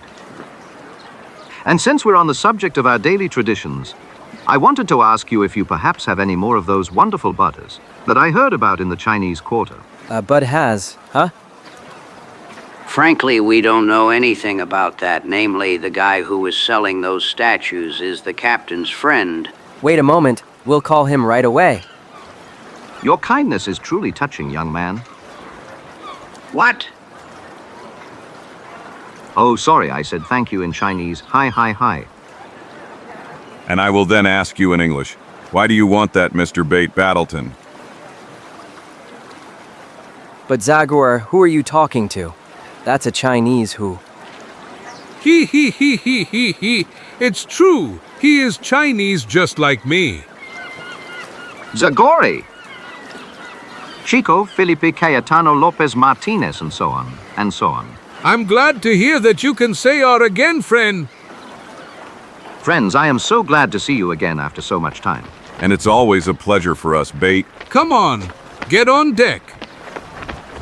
It's just a pity that with every meeting of ours, my professional pride always suffers a heavy blow. Come on, reveal the secret. How is it possible that you always recognize me at first glance, even when I think I've created a real masterpiece with my disguise? The head covering is appropriate. I bought the tunic in a Chinese store, and I even learned a few words in their language. Will you tell me where I went wrong, damn it? What betrayed me and made me recognizable? Well, old boy, you see. You are a serious professional, and your famous disguises are generally more than correct.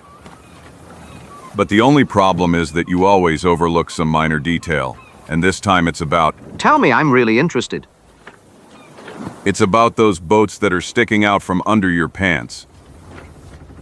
Chinese people usually wear light silk shoes of unnoticeable colors, not mountaineer boots. Aye. Haha. This. Yes, of course. You are right. You are completely right. And I have to tell you that it occurred to me too. Namely, I was looking for shoes in all the stores in town. But what can I do when on those tiny feet of theirs, Chinese people at best wear size 37, while I wear 44? Ha, that one's good. Come, friend, I think that this time your intervention can be quite important to me. For several days I've been breaking my head trying to unravel a tangled ball of yarn. And something tells me that you possess certain information that could be very important to me. Don't fool yourself, Zagor. Unfortunately, the client I work for wasn't too generous towards me. He only asked me to get as much of those oriental statues as possible that someone from Golden Baby is selling. But he didn't reveal to me the reason why he needs them. To every question of mine regarding that, he would only kindly repeat that my job was only to try to find as many of those statues as possible and nothing else. HHM. And I thought that Tia. Rather, tell me something else. What is your client's name? I can't tell you that, Zagor. You know very well that professional ethics impose maximum confidentiality on us detectives. And therefore I cannot reveal the name that I am obliged to keep secret. You really won't tell me? Never. I swear to you on the honor of a private detective. Caramba y carambita. Unless you are so cruel and merciless that you decide to torture me. You know how it is, even the most enduring, the strongest and most resistant people can have a moment of weakness under the bites of pain, right? Did you hear, Chico? When it's like that, I think we have no other choice. Exactly, Zagor. We will torture him, and we will be crueler even than the worst torturers of the Holy Inquisition. We will start with pinching cheeks, like this. Relax. And then we will basically move on to tickling, like this. Hi. No, hi, tickling in NG, no, ow. Just no tickling, please, no tickling, mercy. Mercy, we torturers don't even know what that word means, right? That's right. Hi, not on the belly, no. This is too much. Hi, I can't anymore, I can't take it anymore.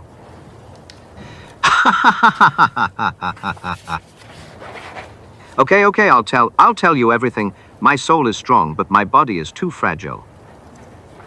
Chufan, the man who sent me, is called Chufan. Okay, I think we'll go visit that respected gentleman. Should I keep tickling you so we can find out his address, buddy? No. A threat is enough for me, you wretched torturer. Well, Great Wall Street. Antique shop.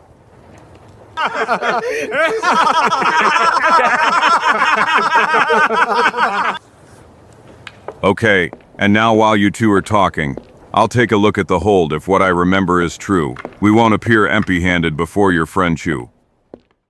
An hour later, our heroes are already in Chinatown. A real piece of the Far East that seems to be transplanted to the United States. With his clothing, shops, even with their vehicles. Is that his shop? Yes, exactly that one. But please, don't let me lose a client because of you. Don't ruin my career. Don't worry. We will tell him that you still have traces of torture on your body. Ah. Then I will wait for you outside here, and I will only enter when you guarantee that Chu Fan has forgiven me. Okay, bro. Free? Karambayo. There really is everything here. Yes, a real Chinese goog's mine. Ivory? Yes. And this? Ivory. And this? And that's ivory. Is this ivory too? Yes. Gulp? Well, these Chinese have obviously made all the elephants in the world toothless. Karambata karambita. Look how detailed the drawing is on this screen. It certainly took a lot of patience to make it. Famous Chinese patience. Welcome to my humble shop, gentlemen. Hello, Mr. Chu Fan. Hello. What can I offer two refined customers, populvas? Maybe this vase from the Ming Dynasty, at least 500 years old. Or this chest encrusted with mother of pearl, which is a masterpiece from the 16th century. Or if you want to please your wife. Man, although I'm not much of an expert, I'm sure it's about items for people of refined taste, Mr. Chu Fan. But we didn't come to you to buy something. Then how we would offer you something. It's probably about less valuable items than the ones you showed us. But maybe they will be equally important to you. I understand. You are sailors, and you want to sell me something. I didn't mention selling Mr. Chu Fan. We will give you something. Almighty Confucius. This? But I don't. This, I am an antique dealer. While these objects don't have any particular value and... St. Orange. Do you really think that something that was paid for with the lives of 7 people doesn't have any particular value? The lives of 7 people. Yes, Dr. Baxter and his 3 patients lost their lives. And the mysterious Chinese man who arrived here on the Golden Baby and his 2 attackers. But And I still don't understand it. Enough. Let's play with open cards. Mr. Chu Fan, I know that you are desperately looking for these Buddhas. And I know that I can only get answers to some questions that have been bothering me for 2 days from you. Therefore, I now suggest that we join forces. So help me, Confucius, you look like someone who knows a lot, young man. But who guarantees me that I can trust you? I guarantee it to you, Mr. Chu Fan. Your faithful and humble servant. These gentlemen extorted your name from me, thanks to the most brutal and merciless method of torture. But I can guarantee you, since I have known them for years, that they are honest and reliable people.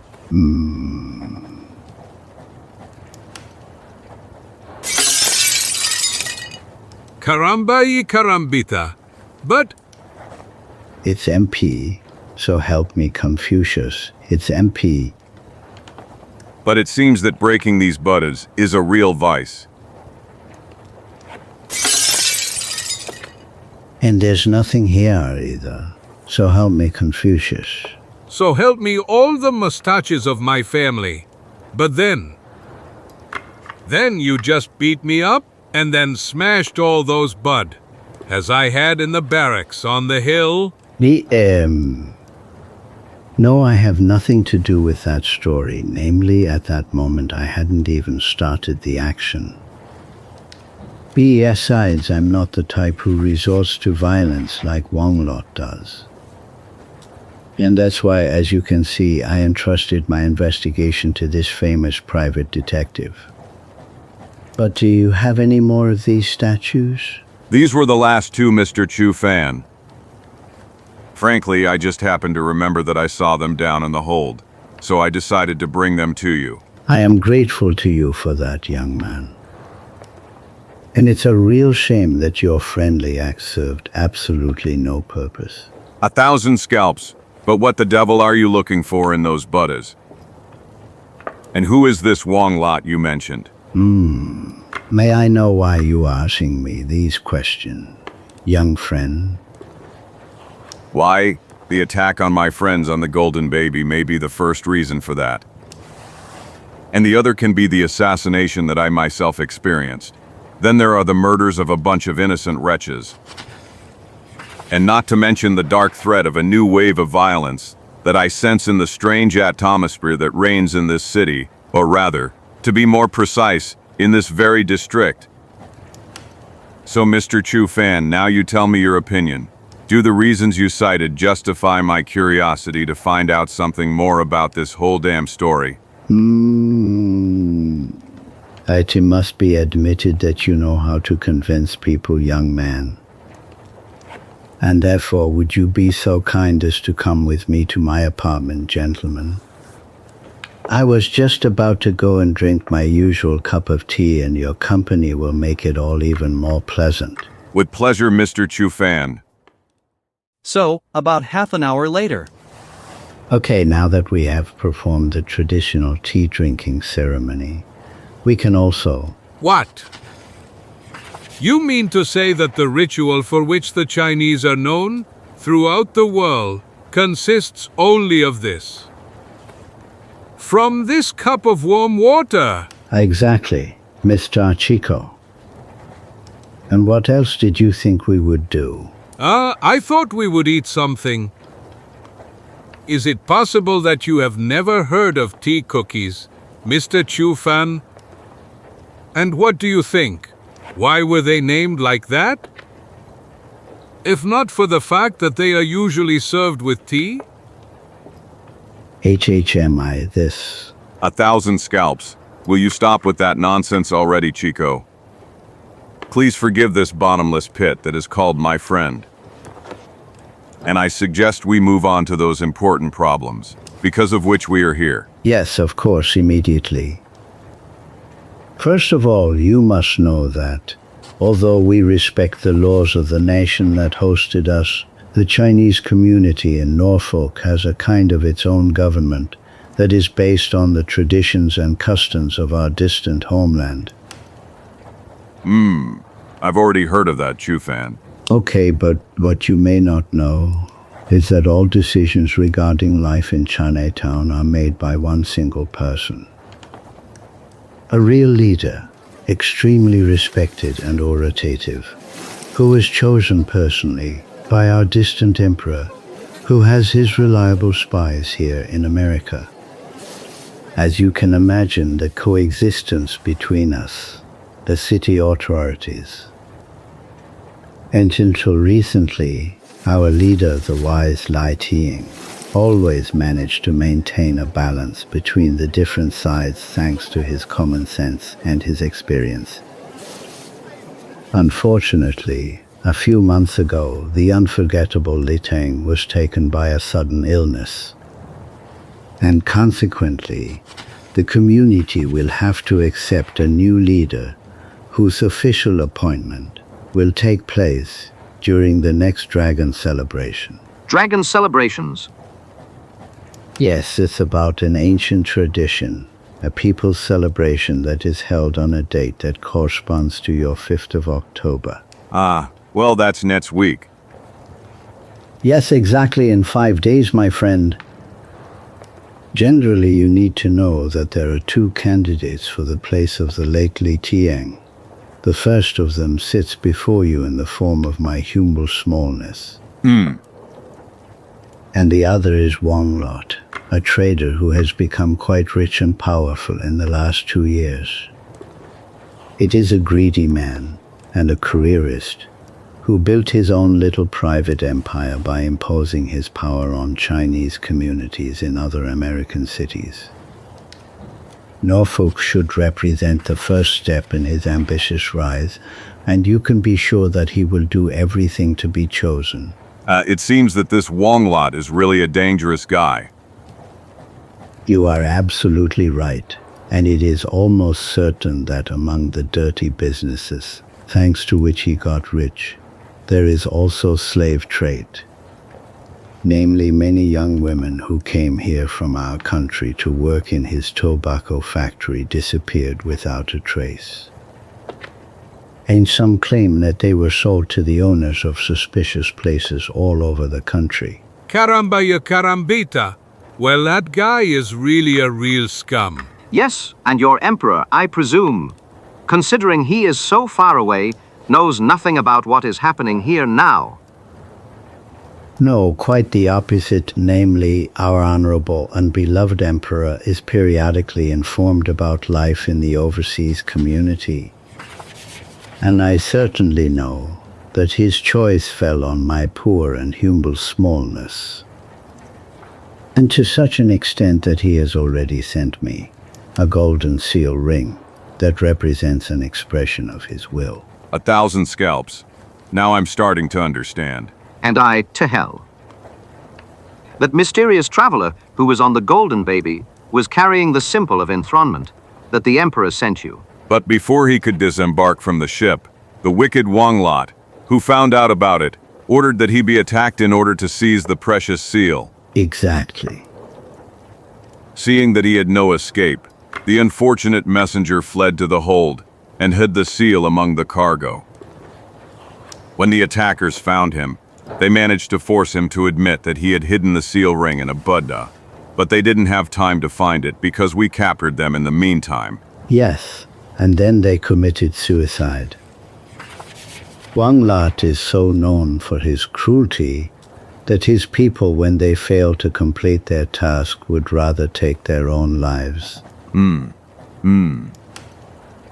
After that, my rival sent other mercenaries to Dr. Baxter's house where the Emperor's messenger was recovering. How to prevent him from, when he finally comes to his senses, discovering the identity of the orderer. Yes, and then they killed him together with the doctor and burned the house. Yes, unfortunately, everything happened exactly like that. Esteemed friends. And from that moment began the search for those famous Buddhas, which I, in the meantime, have almost all sold. A very unusual story. Okay, now we have finally assembled the whole mosaic, except for one small detail that is still unclear to me. What is it about? How did you find out where the seal's hiding place is? And so precisely that you sent our Batterton to search for the precious statues? I will answer that question immediately, young friend. Namely, although I am not as powerful and organized as my opponent Wong-Lot, I also have a discreet network of informers. Basically, one of those people of mine joined Wong-Lot's gang, and that's how I found out information about where the seal is. And that information those two captured mercenaries, I don't know how, managed to report to their master. Well, that's the reason why I asked your honorable friend to go in search of the Buddhas. I understand. And what are we going to do now that we have clarified the situation, Zagor? Watch out! Watch out! And what the devil could we do? Nothing! That's not our business, and therefore we only have to board the Golden Baby. And go on a vacation that Fishleg promised us to celebrate his unexpected inheritance. What? You want to convince me that Zagor would leave a friend like me in trouble? More And a good person like Mr. Chufan present here? NMM. You little corrupt, selfish person. You pretend you don't know what moral values your friend has always defended. Who, as always, will surely not leave the crimes of the arrogant Wong-Lot unpunished? 1,000 scalps. I'm starting to think you'd be a better lawyer than a detective, my dear Batterton. But your talk was completely unnecessary considering that I had already made my decision. I knew it! Bravo Zagor! Let's go, go, go! No, Chico, we're staying. Gulp! And we will help these nice friends. Do damn booyah! The search begins the same day, sometimes causing encouraging reactions. For $10, I definitely plot it. And sometimes surprising. You want to buy it back? No problem, gentlemen. But now the price is $50. Gulp! Gulp! But how? 2 days ago I personally sold it to you for $3, and now you're asking me to give you even $47 more. Hey. When a man who sold something wants to buy it back, if you're clever enough, you can make a lot of money. A usual Chinese proverb. EA? Yes, sir. And we have a lot more of them, dear sir. BZZZZZZs. BZZZ. BZZZ Chufan pays anyway. BZZ Chufan pays anyway. BZZZ. That's right, BZZ. BZZZ. BZ. Wizzy. Estimated sir, this is real usury. Moreover, pure plunder. I would even dare to say piracy. But we are forced to accept. Here are your $50. No, now the price has gone up and I want $70. If someone accepts a high price, that means it can be increased. Another Chinese proverb. Do VR, Crockle, KVR.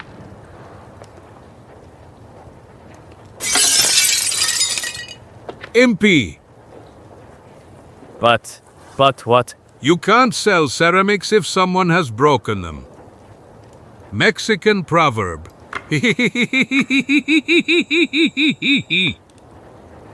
Scum scoundrel. I'll kill you, I'll dismember you. Let's run, bro.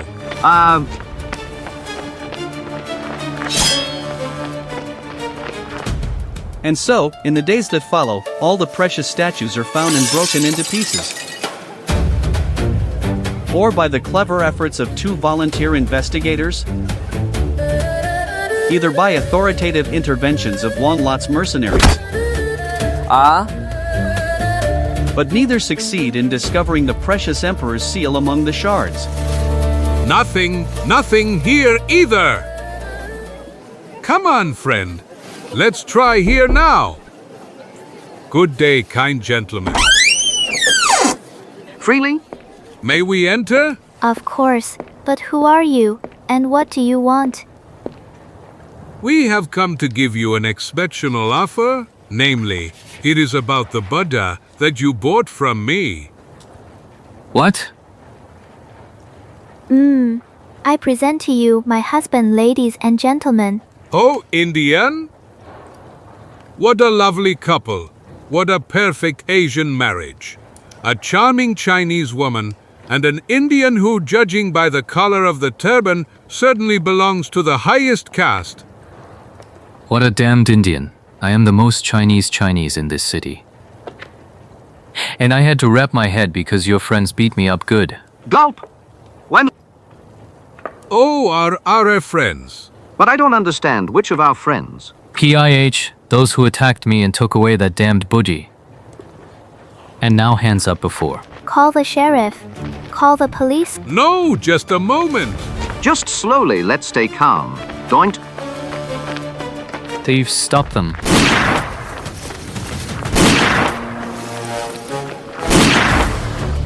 Huff! Pant! Fin. Damn. Giara. Do you remember who the next buyer was? Of course, it was a young craftsman who was getting married the next day and who bought the statue as a wedding gift. And in that case, it won't be easy to persuade him to sell it to us. The newlyweds are a romantic sort who attach themselves to everything that reminds them of their wedding day. That's true, but we have no choice. We must try, right? Yes. Here, according to what they told me, this is their key. Their house. Ha ha ha ha ha ha ha ha ha ha ha. How are you feeling this morning, honey? I'm wonderful. And you, sweet flower? And this, what is this? This, I don't know, my kitty. I'll tell you now. Wait, let me put on my glasses. You know I can't see well. PIH, you can't see well, damn it. It seems you see blondies even without glasses. Blondes. What blondes now? Blonde is like the owner of this hair. Hair? But what are you saying, dear? You're mistaken. This is a hair from the tail of a horse. You know that I sell saddles and horse equipping, and I often have to test them on some animal that... Liar. Disgusting liar. Not only are you cheating on me, but you also think I'm a stupid woman. But don't talk like that, my love. Don't call me my love, you scum. But my love, Out of this house. Out, I. Out. Out of the house. No, stop. Out. Get out of here. Are you sure Chinese people live here? Judging by the screams, it would seem that it's about redskins. Yes, and on the warpath. I has Quan. No, not that, Gold. Don't be. Out. Ah. Caramba, caramba. But what the devil? Hey, but this is one of our Buddhas. Buddha, and who is Buddha? What is that Buddha? And best of all is that we didn't even have to struggle to break it. 1 point. Caramba, carambita. Seal. The Emperor's seal. W what? Yippee! Emperor. Who is the Emperor? Ahi Saukade. Quick, bro. Let's disappear from here. Where? Why? With whom? When? Almighty Confucius, did you see? Yes, they found it, damn them. So much the worse for them. It won't remain in their hands for long. No, wait, not here. There are too many people around. You know well what Wong's orders are. So help me, Confucius. If only we could think of something. I have an idea that will allow us to afford another great pleasure, brother. Come on, we have to hurry. Seal, what does seal mean? And which emperor are we talking about, Julius Caesar? Slowly, mate. Now I will clear your thoughts. How do you feel now, friend? Better, much better. But my head is ringing quite a bit, while my vision is still blurred. Too bad. Really too bad? Because then you won't be able to see this? We got him, we got him. Congratulations, Baritone. This is a complete cure. And without the help of an optician. Approximately half an hour later. Can you even imagine the astonished face of Good Chu Fan when he sees the seal? Face? Ha ha ha ha ha. We won't even manage to see his face. Because as soon as we show it to him, he will jump to the ceiling with happiness.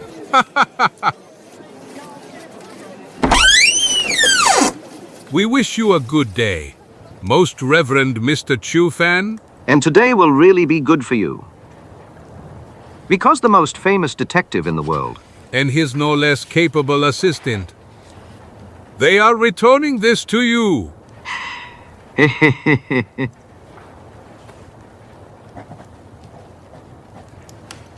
But, is it possible he didn't even flinch? This. Maybe he didn't see it. You know, he's quite old and like this, without glasses. Yes. You know, esteemed and respected Monsieur Chu Fan, that the company Barton and Cayetano Lopez Martinez Yigi. Cut it short with the surnames, Chico. Yes, basically we found the item you care so much about. Caramba, you carambita! Hey, short-sightedness is okay, but it seems to me that he has become deaf and dumb. Ah! This, I am grateful to you for what you have done, but... But what? But the fact is that you did the job for us, gentlemen. Caramba, ye carambita! Thunder, that's why our boss didn't jump for joy. But... And now, friend, will you give me that ring? No D.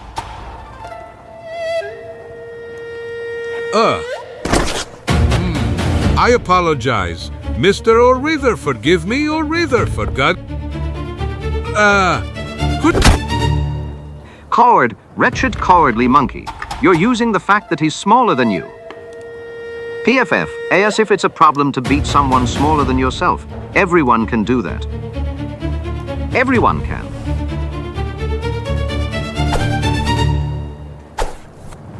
PFF, everyone can beat someone smaller than themselves. UF fell. Well, I wanted to say almost everyone. Seal, quick. Take the seal.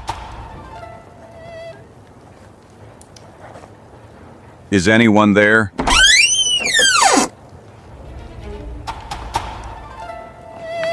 A 1,000 scalps. But what? Chico Battertone.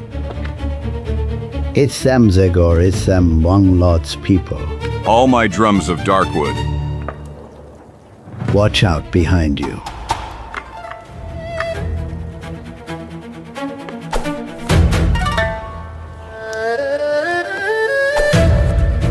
Enough is enough, 1,000 scalps.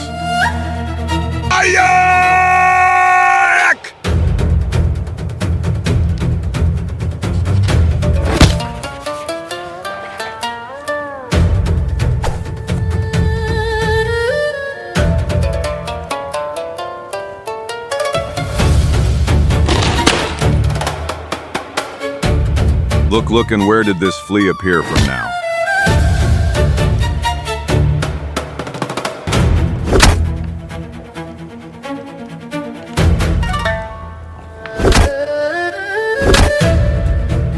Is that all, little one?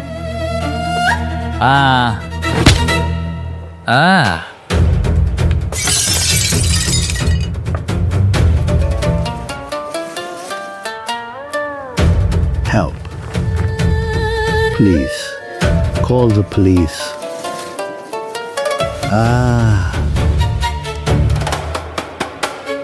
LAHH, help.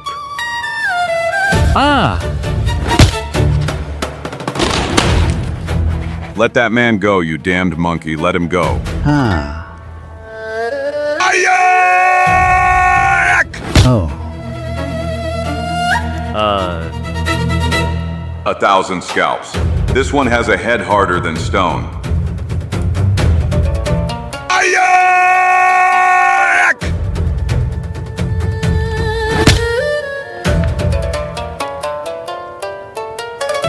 1,000 scalps.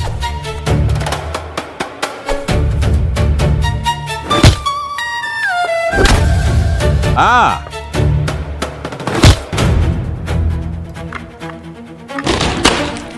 All my drums of darkwood. What a slap. It's useless. His head can withstand a dynamite explosion. And my only hope is that his damn belly is not equally granite. Hey, but then I was right. Our friend's belly is a sensitive spot. And I will hit him right there.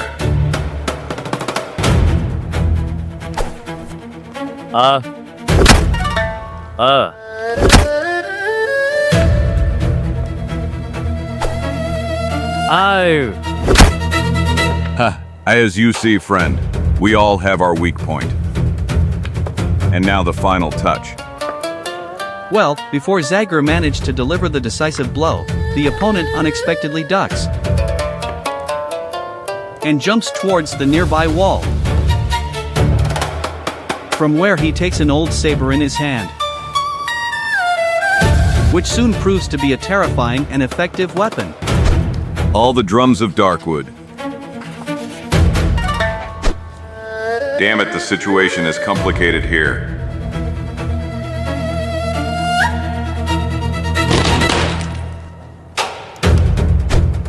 Ah! Curse. He turned into a real fury and he'll tear me to pieces if I don't find a way to stop him immediately. I swear.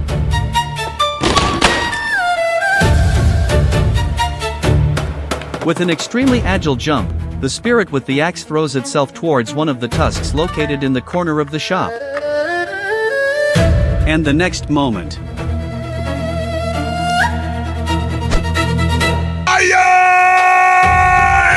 oh! 1,000 scalps. This is really terrible. I never thought I could kill someone this way. But this demon, unfortunately, he left me no choice. Chu Fan, how are you feeling? I'm fine, friend. I'm fine now, but only thanks to you. May Confucius reward you. Police! Places! Places! Move aside, damn you! Get out of the way! Clear the street! Surround the house. And you, Sergeant Oakwork, come with me. On command! Be ready to cover me while I deal with the villains who are inside. Count on it, sir! Hey, you inside, can you hear me? Captain Gibson is speaking to you. You are now trapped. I'm giving you 10 seconds to come out with your hands up. Clear? 1, 2, 3.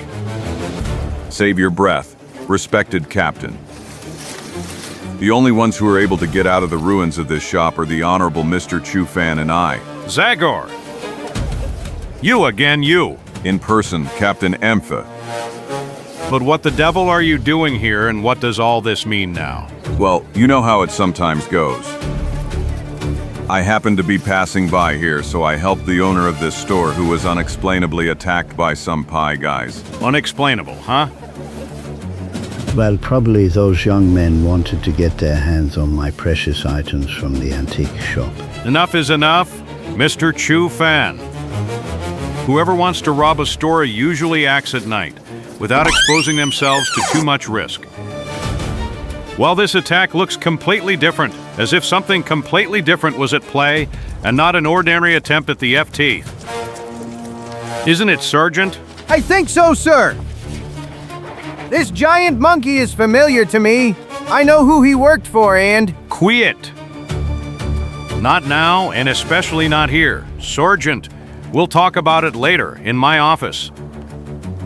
Corporal Bradley, take care of the corpses while I take statements from these gentlemen. At your command. If you want to start with the story, I'm ready to write. I'm sorry to disappoint you, Honorable Captain. I don't have much to tell you because everything happened exactly. I was just showing him an item he wanted to buy for his girlfriend when these violent men entered and tried to overpower me. But he, the fearless knight without a spot or flaw, knocked them all out, didn't he? PFF. That's right, Captain. I'm sorry that I did your job, but believe me, I really had no choice considering the situation. Well, okay, Zagor, once again you arrived before me, but don't delude yourself that I swallowed the story that you and this esteemed seller of trinkets served me. I'm not as stupid as you think, gentlemen, and I know a lot of things about what's happening in this damn neighborhood. And therefore I advise you, Chu Fan, to give up weaving your damned intrigues behind the backs of the police and other city authorities. And to you, unknown and mysterious guest of Norfolk, I will once again repeat the advice that I gave you on the occasion of our first meeting. Mind your own business and leave the rest to us from the police. Clear? Indeed, Captain. But know that in the future I will retain the right to defend my life and the lives of my friends every time the watchful eye of the law proves sleepy. Goodbye, gentlemen. Let's go, friends. Yes, Zagor. Here I am. Feel free to return that gold ring to Mr. Chufan Chico. I've decided I won't buy it after all. My girl has refined taste, and I'm sure she wouldn't like it very much. I understand, sir. Here you are. In any case, know that I am always at your disposal if you want anything else. I will surely contact you again, dear sir. Of course, after you bring some order here. Goodbye, everyone. Goodbye. I sincerely hope this was goodbye, Zagor. I can't believe how shamelessly you told him such a lie, Zagor. True. You were fantastic, my old friend. I will never forget the face of that poor captain. Ha ha ha ha ha. Despite all the lumps he had to swallow, I think he now considers you enemy number one. Yes, and if he could, he would throw you in jail with immense satisfaction. Well, let's not exaggerate now. Although the captain is not exactly what we could call a likable person, he is still a good guardian of the law who is just trying to do his duty. Remember that. Basically, the most important thing now is that we have handed over that signet ring to Chufan. And that thanks to him in 3 days, during the Dragon celebration, the Chinese community will be able to get a fair and reasonable leader. And what are we gonna do now? Well, I think we can go back to Golden Baby now. Because now nothing prevents us from enjoying the vacation we planned together with Fishleg. Hello guys, is everything all right? Greetings, friends. Everything okay? The captain can't wait to see you people. You will find him on the bow. Damn it, and everything finally went smoothly for us. Karambaya karambita, what kind of atmosphere is this now? As if we were at a funeral. True. Get ready to move. We can finally go on vacation. Well. Chaos, do you see this collection of gloomy faces? So help me all the mustaches of my family. Do you understand anything here, Zagor? Frankly, no, but I don't think there's any point in breaking your head with countless questions. When there is a person who will be able to explain to us the reasons for this funny real atmosphere. Zagor, Chico, Batatone, you've finally arrived. Yes? Heads up, Captain. We bring good news. This time we are not returning empty-handed. We sikijid. Fishleg, we got the glorious Emperor's seal? I know, guys, I know. 1,000 scalps. What do you mean? How do you already know? Curse. That happened only half an hour ago. I know that too. 1,000 sharks. Namely, someone sent me a letter a moment ago. And here's what it says in it. A few minutes ago, your friends OPT'd an object that interests us very much. And if by tomorrow, by the beginning of the Dragon Parade, that object is not in the hands of the Most Reverend Wong-Lot, you will never see your beautiful niece again. 1,000 scalps. Caramba y carambita. Gulp. Of course, as you can probably guess yourself, if you decide to contact the police, Miss Virginia's tender skin will have the opportunity to experience the ancient tradition of refined Oriental torture. Well, it is with those very words that the message ends, which was delivered to me by this strange postman who shoved 2 fingers from my head. A quiet, but at the same time very eloquent postman. Exactly, those people are ready for anything, Zagor. But has your niece really disappeared? And how did that even happen, damn it? Unfortunately, no one knows that. This morning she left, telling us that she wanted to take a little walk around the city. And then she never returned. After a few hours, I became worried about her delay. So I sent the entire crew to search for her. But they couldn't find her. To then receive this damn news a moment ago. Obviously, the Chu-Fan enemies predicted this morning that our search for the seal would sooner or later bear fruit, so they wanted to secure themselves in time. Damn scum! Vermin, they have attacked an innocent girl. What are we gonna do now, Zagor? Unfortunately, I'm afraid we don't have much choice. And the dragon celebration is very near. Yes, tomorrow. We don't have much time available. But I will do my best to find Virginia, and I will try to do it alone, so as not to attract attention. At the same time, Fishleg, you will go talk to our Chu-Fan. He is a reasonable man. And I believe that he will rather retreat before Wong-Lot's blackmail than be responsible for the death of an innocent girl. What? You think he will agree to surrender the Emperor's seal to Wong-Lot? To surrender command of the entire Chinese quarter to their hated enemy.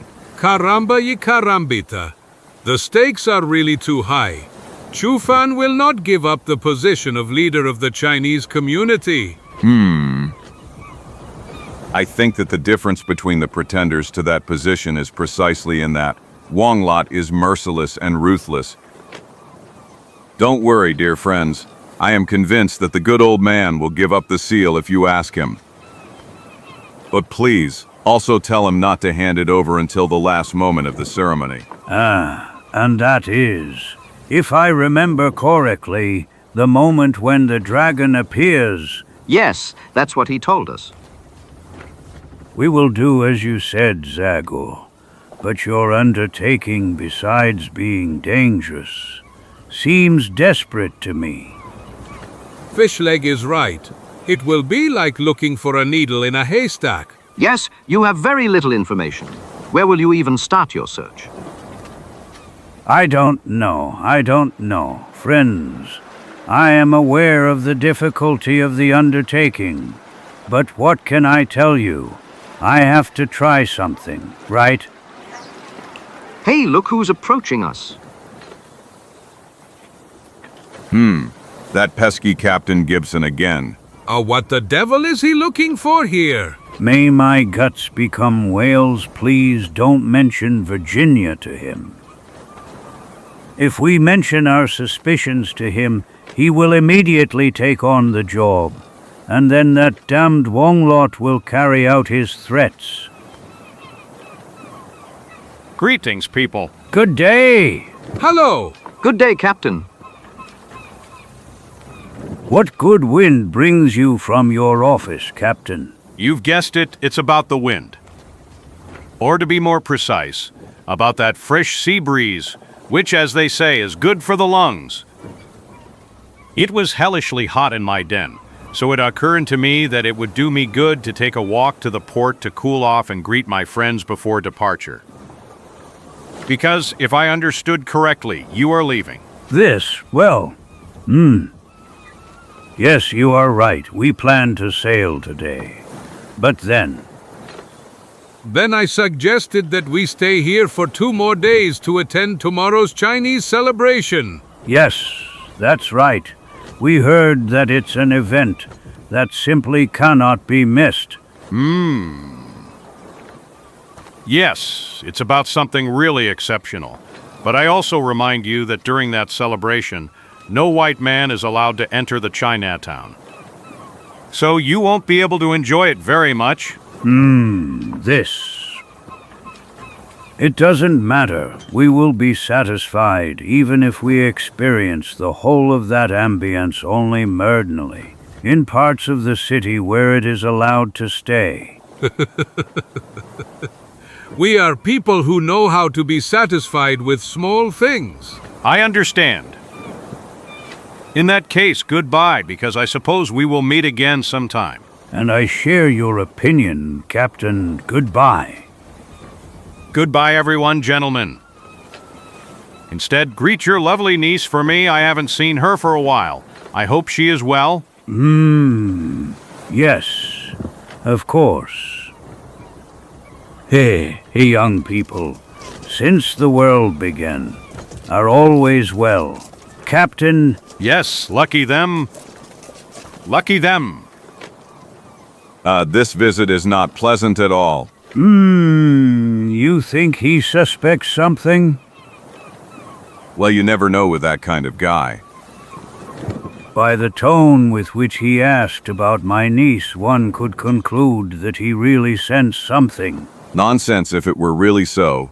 Then he would have come up with some excuse to see Virginia. Anyway, we don't have time to deal with that snoop. We have much more important topics to think about. Maybe I could do something about that problem. 1,000 scalps. Caramba y carambita. Who said that? Damn it. The devil took me. The voice sounded familiar.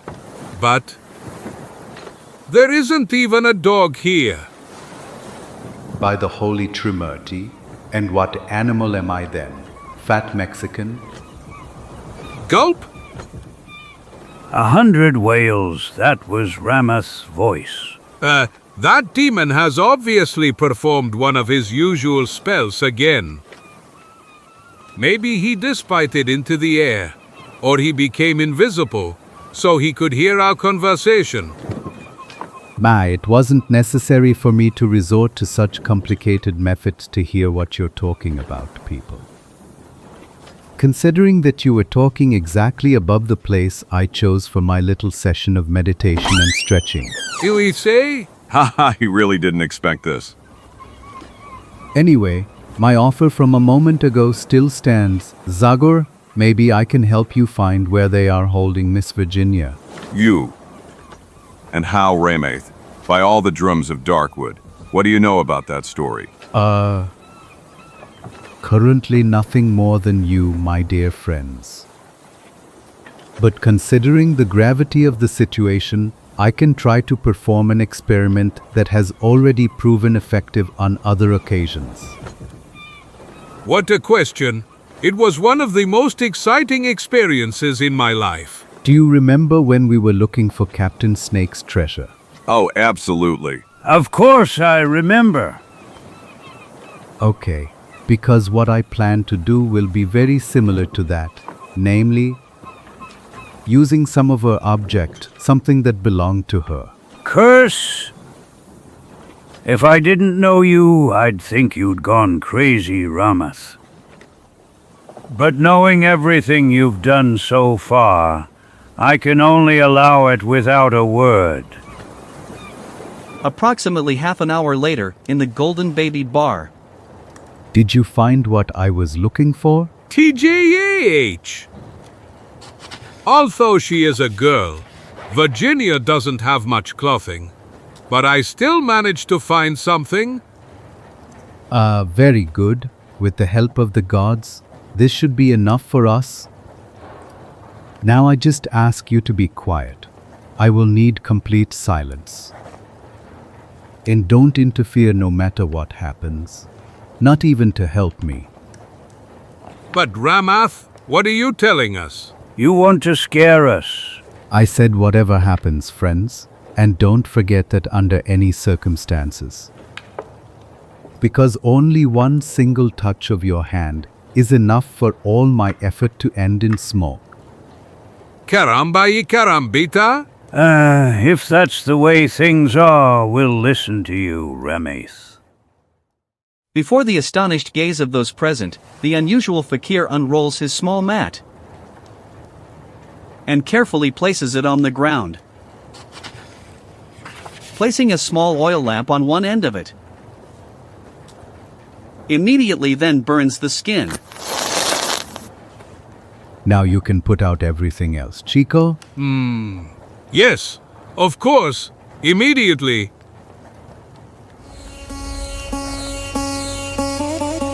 After swallowing the mysterious substance, Ramath sits on the mat and firmly takes in hand the ends of the clothing that belong to the kidnapped girl. Grave silence fills the hold, and the flickering of the flame draws strange games of light and shadow on Ramath's face, petrified in an absent expression. While a barely audible incantation in the Indian language descends from his lips, whose unknown words, spoken in the same rhythm, eventually become only an unintelligible sound. As time passes, the fakir's body seems to petrify. The muscles of the arms, tense to the point of spasm, testify to the strength with which the fakir's hands clench Virginia's clothing. And then, suddenly, a change follows that takes everyone's breath away. With a horrifying, painful scream, the Indian falls to the ground. While his body is shaking with terrible spasms, and a whitish foam appears on his lips. Heavenly powers. Caramba y carambita. But what? Dying. He's dying. Curse who knows what it swallowed. Poison. It was certainly poison. Damn it! Stop, 1,000 scalps. Don't touch that man. Damn them is it possible that you've already forgotten what he told us? But Zagor, look how it's writhing. We're not gonna stand idly by while our old friend is dying. No, Ramathi, is everything in? A.H. UFF. Caramba y carambita. Have you gone crazy, Zagor? I said don't touch him. I'm telling you again that... Look, 1,000 whales. He doesn't move anymore, as if he's... dead. HIT's body is completely stiff. And he doesn't breathe anymore.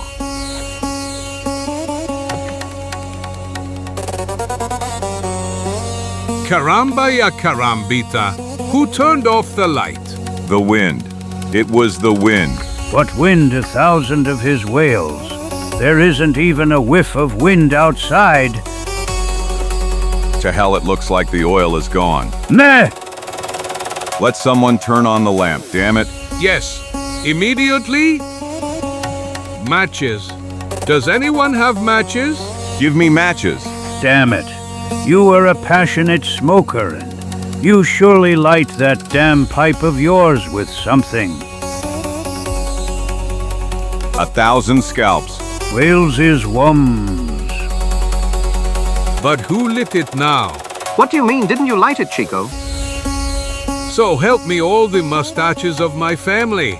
I intended to. But I couldn't even light a match. But then...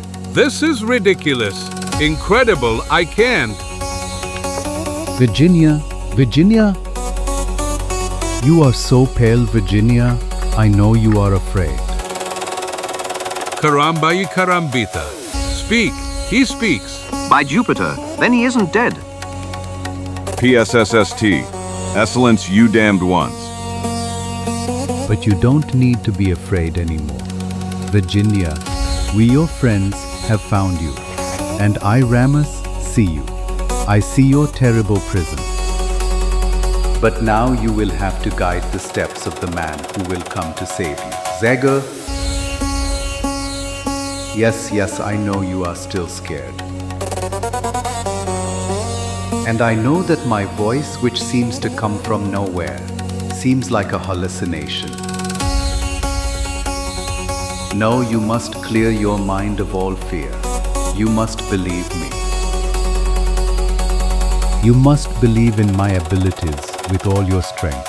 And think intensely about the path you took with your kidnappers. Remember the look of the streets. Some detail that could help us. That could be a guideline for us. Focus. Think about the village they took you in. About the shops. About the houses. My mind will catch your thought as a lightning rod attracts. Lightning that strikes from the sky. And step by step I will lead your savior towards you. Zagor Tineya. Think, Virginia, think. It seems he's really dead now, poor guy. Karambai Karambita. He's dried up like a cod. Mommy! In front of the astonished gaze of CE, the creators of Friends, a new, incredible phenomenon is happening. A shimmering cloud rises from the fakir's motionless body, which remains floating in the air for a few moments. And then it begins to take on a vague human form, slowly taking on a more recognizable appearance. The appearance of Fakir Ramatha. Oh no. Heavenly powers! Ramathi. I am ready, Zagor. And you? But what? I've clearly gone crazy. It's not possible. I don't believe my... One is here, to hell with it. Silence, you two. And the other is there, damn it. And I am ready, Ramatha. Okay, then let's go. But we will have to hurry, because this connection has proven more difficult than predicted. My powers are exposed to a strain that I'm afraid I won't be able to endure for much longer. Come on, Zagor, follow me. Virginia is already addressing me. Curse, he's gone. Yes, he's gone. To hell with it, let me finish. I wanted to say that he's gone. And at the same time, he is still here. I've clearly gone crazy. Call a doctor, or rather, call the emergency services and... Enough, Batterton. Is it possible that you still haven't understood what happened? Just like many other Tibetan ascetics, Ramath has just managed to project his Dulhul. Thanks to the mysterious force released by his mind, his body radiates impalpable particles of mysterious matter, or more precisely non-matter, which then distribute in a way that reproduces his image. Karamba yo Karambita, is it clear to you now? Uneducated clod? Of course. I'm material particles. Matter and non-matter. What could be clearer than that? Besides, our good friend already performed similar tricks while you were prisoners of the Vikings. Do you remember, Chico? Of course. Then he projected his image over a very great distance. And when I saw him in front of me, was so convinced that it was him of flesh and blood that I tried to hug him. Of course, my arms only embraced air, and it was only at that moment that I realized that it was only his sorcery. And now this undertaking of his is even more complicated, considering that he can see my niece. Tattooing her and talking to her through thought. If this spell works, I will also go for training with those Tibetan hermits. Word of honor. The devil took me away. Thanks to all those tricks, I would become a champion among detectives. At the same moment, He's getting ready to get off the boat. I have to follow him. This is really an unusual adventure. Rameth often knew how to surprise me with his paranormal abilities and fantastic powers. But what he's doing now surpasses every possible imagination. Virginia, can you hear me? Virginia. What do you see now, Virginia? A shop, an usual shop. Everything is full of small cage, much smaller than the ones usually used for birds. Yes, of course, that's the shop that sells crickets, that bring happiness in small cage made of reed. We found it, and now let's continue. Concentrate. Think about other things you saw on the way to the place where they are holding you captive. concentrate. Think. Think. Think. Think. What, of course?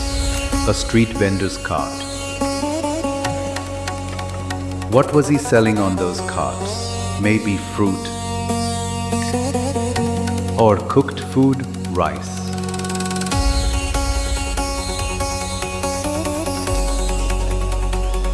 Fire sprinklers.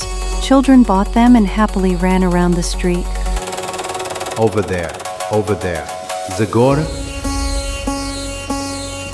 And now Virginia, I can't hear you anymore. Virginia. Why did you stop thinking? Why did you break the connection? I don't remember anything. So help me gods, then we're finished.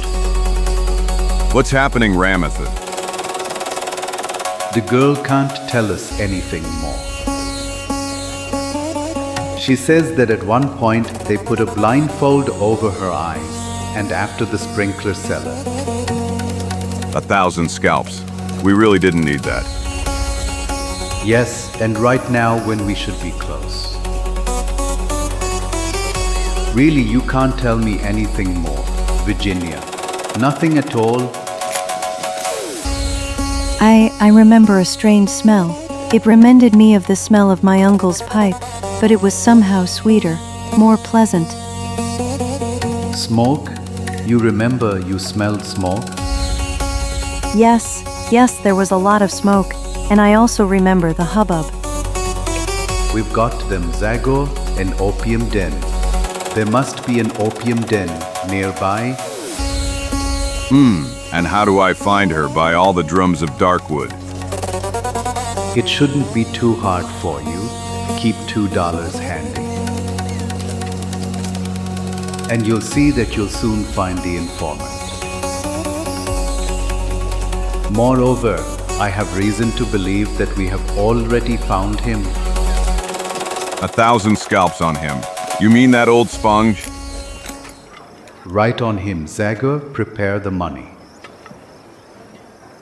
So help me, Shiv and Vishnu, I am sincerely amazed that the son of the Far East is satisfied with the miserable paradise. When the civilization of his fathers gave him a much more exciting paradise of poppy. Asterisk, a plant from which opium is obtained. PIH. Our fathers may have passed on to us the culture of enjoying opium, as you say. But it's a pity that they didn't also bring me the money with which I could pay for it. And recently, the damned owners of the smoking rooms have raised prices again. May Budhya strike them. That's how things stand these days, friend. If you take us to the nearest smokehouse, my friend will pay the entrance fee for you too. What? Of course I will take you. The most famous smoking room in Norfolk is just around the corner. Thank you. You are a true friend. You really are a brother and deserve a hug.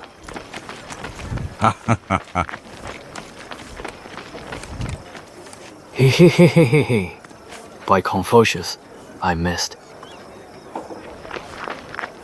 But you don't, or rather your body doesn't exist. Nonsense, you just think so, because you're full of that liquid potion that the whites sell.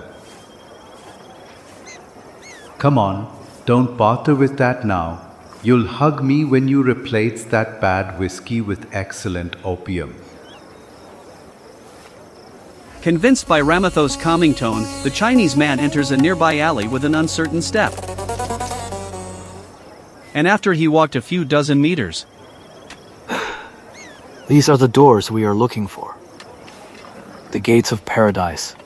Just as you said, Indian brother. Mighty Confucius. You again, Chinli. I told you that there is no place here for those who are without money. I've got him, Yan Su. And at the same time, I bring other important clients with me. Is one of them a white man? Yes, but don't be afraid. He is a friend. I guarantee him. True, I am a discreet and grateful friend. Okay, come in. I have exactly 3 free spots for you. Zagor and the others enter. And after they pass through a funnel, a dark corridor, they arrive at a large room, which is full of sleepy opium smokers. Here, this bed is for you, Chinli. Great. And for your friends, I will find some better places. Will this suit you? Perfect, friend. Sit down, you will immediately get everything you need. What are we gonna do now, Ramathi? Did you get any more information from Virginia? Did you manage to maintain contact with her? I was constantly trying, Zagor, but now I am exhausted. The undertaking to which I exposed myself was extremely demanding, and now I slowly feel how my will fades more and more. No, not now, Ramatha. I can't anymore, Zagor. I'm exhausted and... You must not leave right now when we have arrived so close to our goal. Hold on, friend. Hold on a little longer, give it your all. Re-establish contact with that wretch. You must succeed, Ramathi, come on. I'm sorry, but...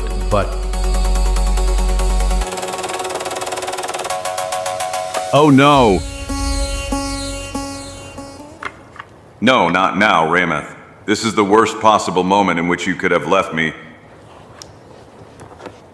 And what am I gonna do now? How am I gonna find the way to that damned cellar that Ramath spoke of? At the same moment, Clean Linus. Caramba y carambita. And what's happening now? Well, this is a new phase of his cursed show. And if that's the case, then let's leave him, although he's screaming as if they're slaughtering him. Captain Chico by the almighty Shiva. But then it's really true. I've come back here. He recognized us. Curse! He's really awake now. And finally, he's speaking in Christian tongue again. I didn't succeed. My attempt failed. I left poor Zagor without help. My will was not strong enough to endure all that effort to which I had exposed myself. I probably neglected certain exercises for too long. But what happened, Ramati? Where is Zagor? In what damn danger did you leave him? Fr. Wentley, I don't believe our friend is in any particular danger. But I know for sure that I left him in a kind of dead end.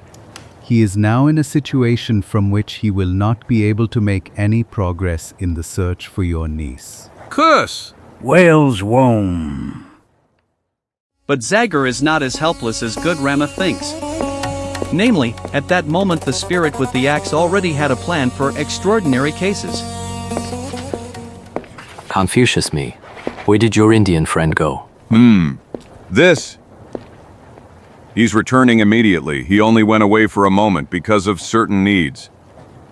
No, the biggest problem is that I don't feel very well. As you know, we Westerners don't smoke opium very often. What? But you haven't even taken a puff from the pipe. Yes, but as soon as I entered and inhaled this smoke, I was immediately dazed.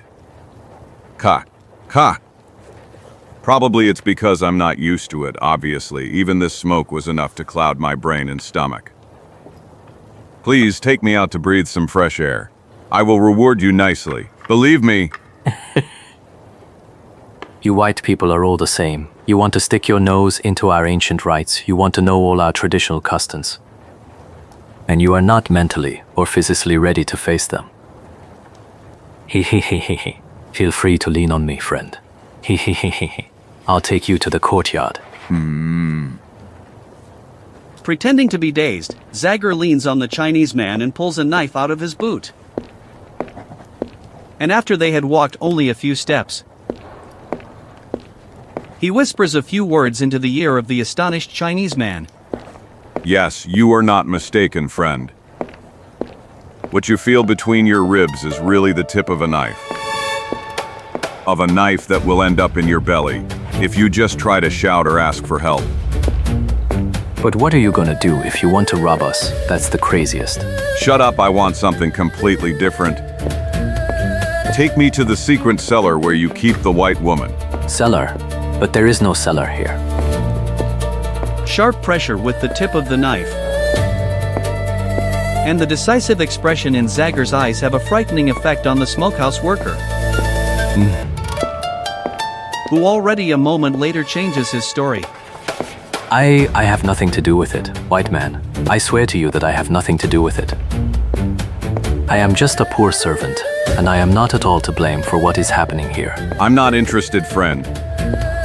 And if you take me to that cellar, you will see that you will not experience any great trouble. Okay, but don't stab me with that knife anymore. I will do it only as much as it is necessary to refresh your memory. Or rather, let me remind you that I will not tolerate any jokes. There, in that room. Okay, let's go there. But walk slowly, as if you are really taking someone out who is sick. Quite frightened by the tip of the knife, the Chinese man continues on towards one of the rooms. A moment later, together with Zagor, he closes himself inside, hiding from the eyes of possible curious people, until the sleepy atmosphere in the hall is not the least bit disturbed by what happened.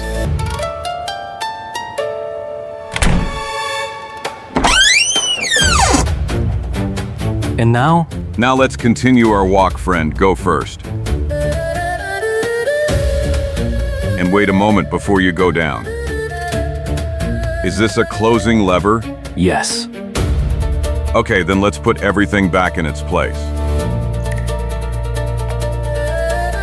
I wouldn't want someone to suspect something and then suddenly jump me from behind. A woman, a white woman, is in the last cell, at the end of this hallway. If that's the way things are, you are no longer needed. And no, don't kill me. Don't kill me, please. And who said I'm gonna kill you, you jolly fellow? I'll just put you to sleep for a few minutes. Like this. A few moments later, Zagor easily finds everything he needs to disable the unfortunate Chinese man, which soon disappears without a trace. And now may Christmas fortune help me. Unfortunately, good Ramit didn't manage to give me any precious goodens. 1,000 scalps on him. But I suppose they've posted at least one guard down here.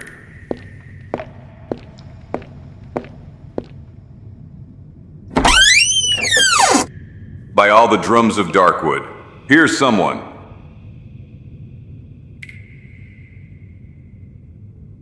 The devil take me. Those were just rats. But what rats? I've never seen such big and disgusting animals, and it's perfectly clear to me what terrifying moments poor Virginia has spent here so far. Fortunately, now that nightmare will end for her and... Speak, you scum. Come on, speak. So, will you speak up already, damn you? Or would you rather we extend you by half a meter? Who are you, and why did you follow our friend Sang Li? 1,000 scalps. For God's sake, I repeat that I don't know what you're talking about. I didn't follow anyone, and I have no idea who this Sang Li is. I'm just an unfortunate sailor looking for a ship to board. I arrived last night from Atlantic City. So help me, Confucius. You're still repeating that story, aren't you? Come on, refresh his memory a little, Chen. I will do it with a heavy heart, okay? Really a heavy heart. Believe me, but I will do it anyway. Ah! And now I will ask you the same questions for the 4th time. You damned stubborn. Who are you, and why did you follow Sang Li? 1,000 scalps, but that.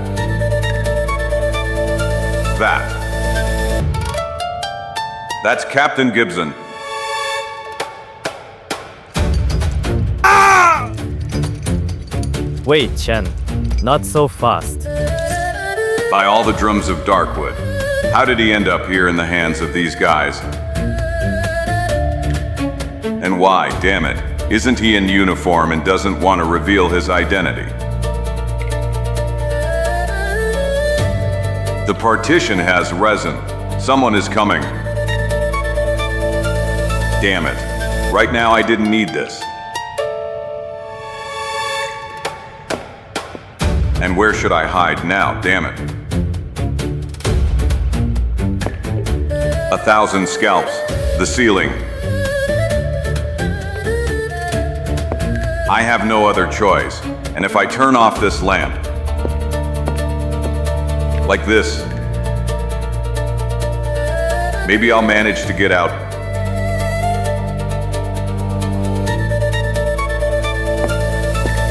So help me gods, did this damned lamp have to go out right now? I'm sorry, powerful Wong-Lot, I really am sorry. I'll turn it on again immediately and... PFF, no need, Wutong. Luckily for me, and all of you who need me, my sight and my legs still serve me quite well. As you wish, most Reverend Wong-Lot. Besides, we've already arrived here. By all the drums of Darkwood. Now these are the doors. So this is that famous Wong-Lot, the man who, like a dictator, wants to rule the Chinese community in Norfolk. And who, in order to succeed in that without hesitation. Poor Gibson. Something tells me that his desperate attempt to kick will suffer a heavy blow after the arrival of this snake Wong-Lot. We humbly beg you to forgive us, mighty Wong-Lot, but for now we have not yet managed to get the prisoner to speak.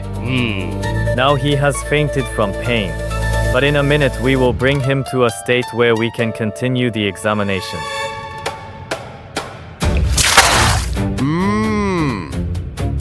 I don't. Have mercy, I repeat to you that I don't know what you want from me. I am just a sailor, just a sailor. Do you hear him? Even in moments of most intense pain, he doesn't stop repeating the same words. The truth, noble Wong-Lot. And now I'm starting to believe that this wanderer is telling the truth and... Enough! Spare me from showing your shameful incompetence.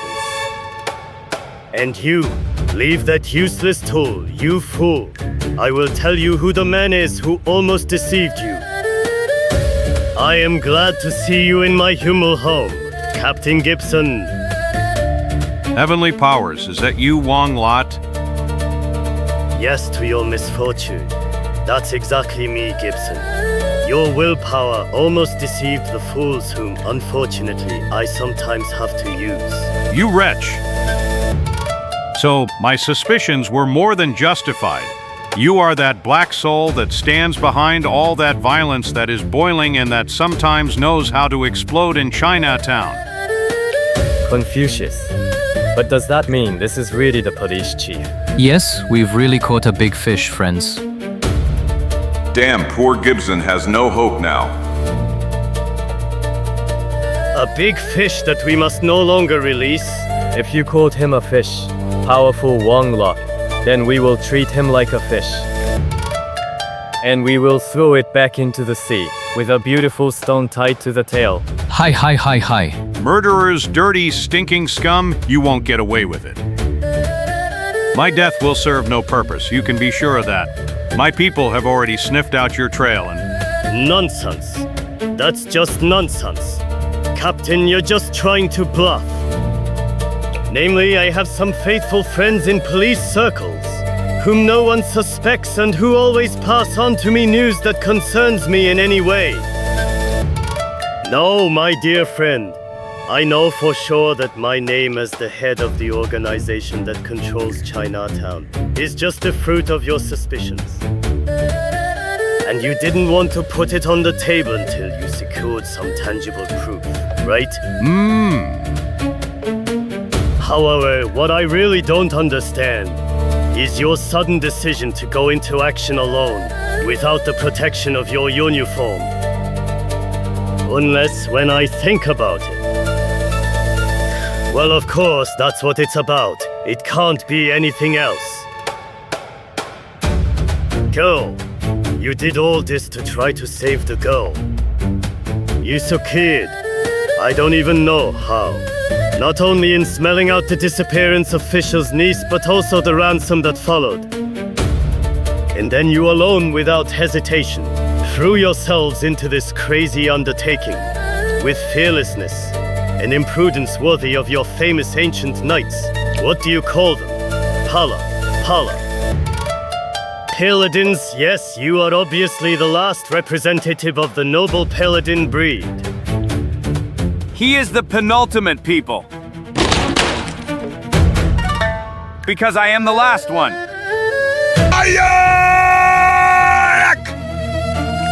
Watch out.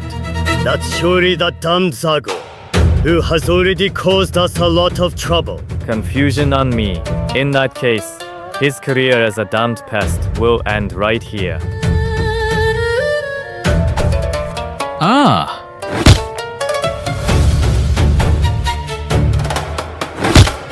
So help me gods. What are you doing, scoundrels? He is alone, and there are 3 of you. You cursed damn wild beast.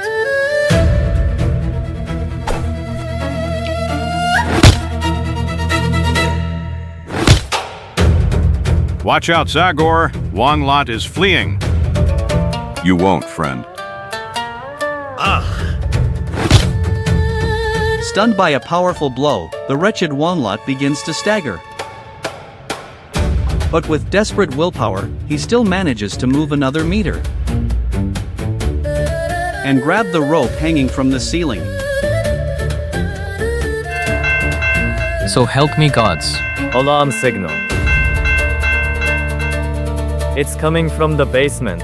Confucius me, Wong-Lot went down there. Quick, come on. But what could have happened? At the same time... So, S-Demon Captain, do you still stand by your position that I shouldn't interfere in what's happening in this town? I understand your sarcasm, Zagor, and I have no problem admitting that I completely misjudged you. I owe you my life, and I am very grateful, believe me. Let's leave that now, Gibson, and rather focus on the real reason why both you and I risked our necks. Although Virginia is only a few steps away from us, I'm sure it won't be easy to get her out of here after we free her. Cho knows. The smoking room is full of Wong-Lot's people, but if we know how to use the element of surprise, we might succeed. Okay, then let's go and may luck help us. Damn it, obviously the goddess Fortuna has more important business at the moment. One of the crazy lovers like furies attack Zagor and Gibson. And while the spirit with the axe immediately shows itself ready to respond to this new challenge. 1. Gibson, on whom the merciless torture has left a deep mark, immediately falls into difficulty. 1,000 scalps. Oh! Off. Hit him hard. I've got him, brothers. I've got him.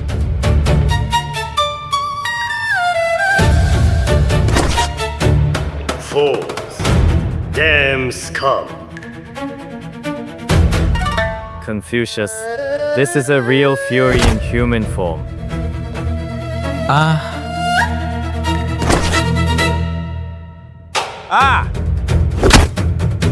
1,000 scalps, I.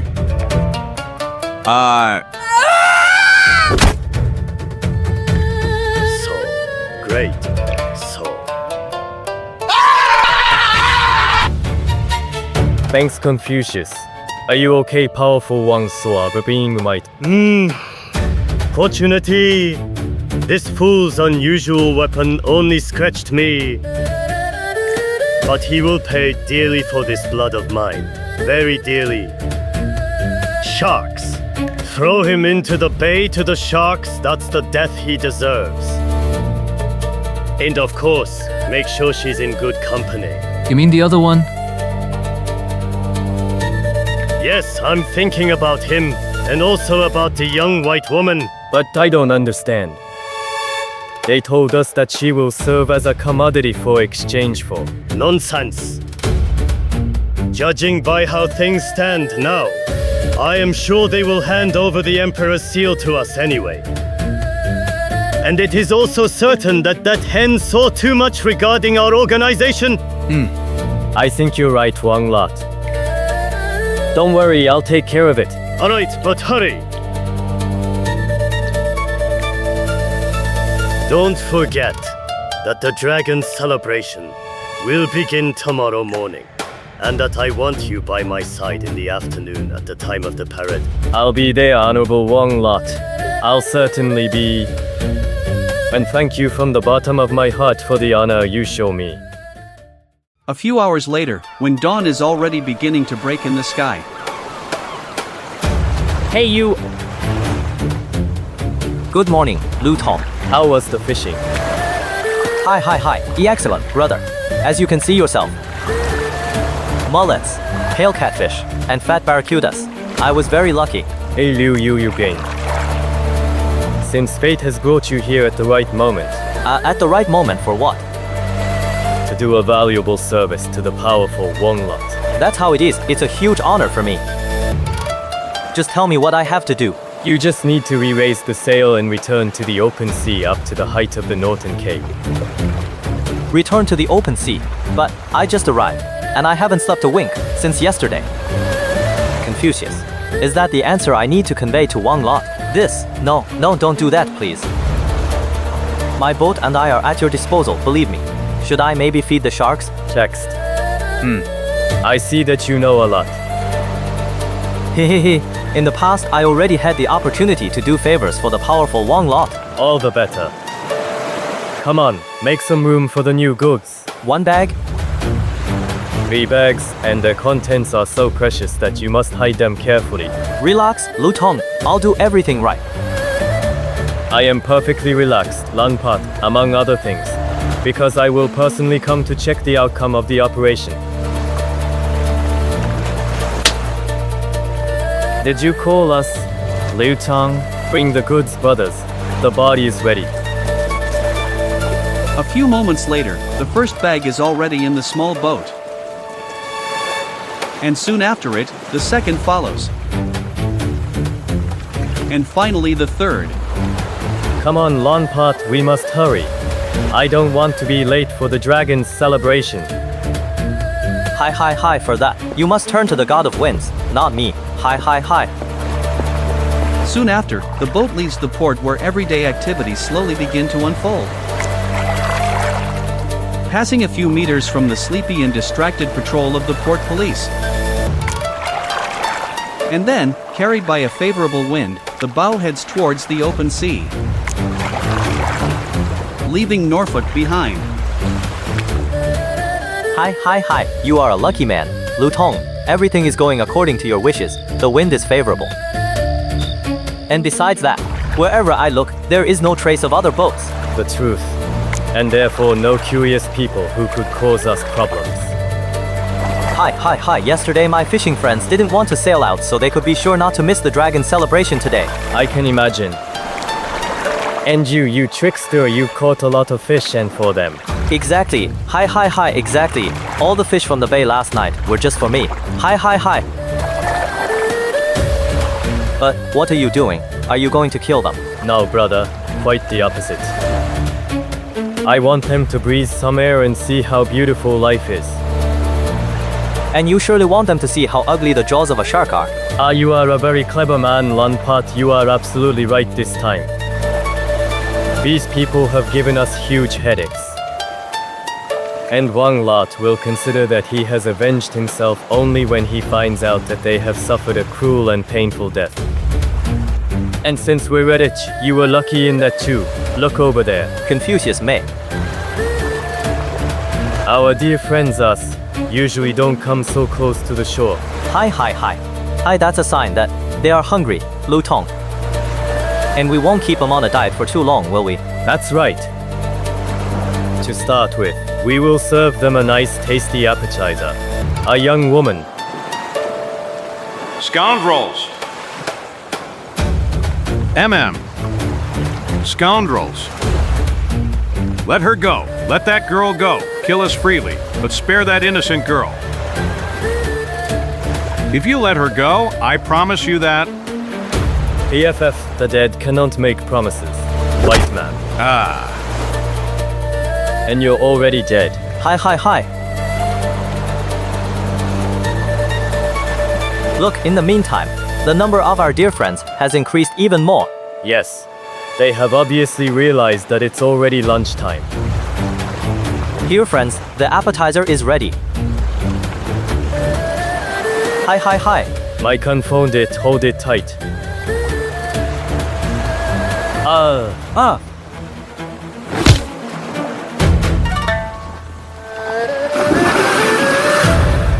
Yippee, the menu has changed, little fishes. Damned white dog. Come on, Zagor, fix him. PIH, you are capable. That's not questionable. My God. Help Zagor, please. But you won't get away anyway.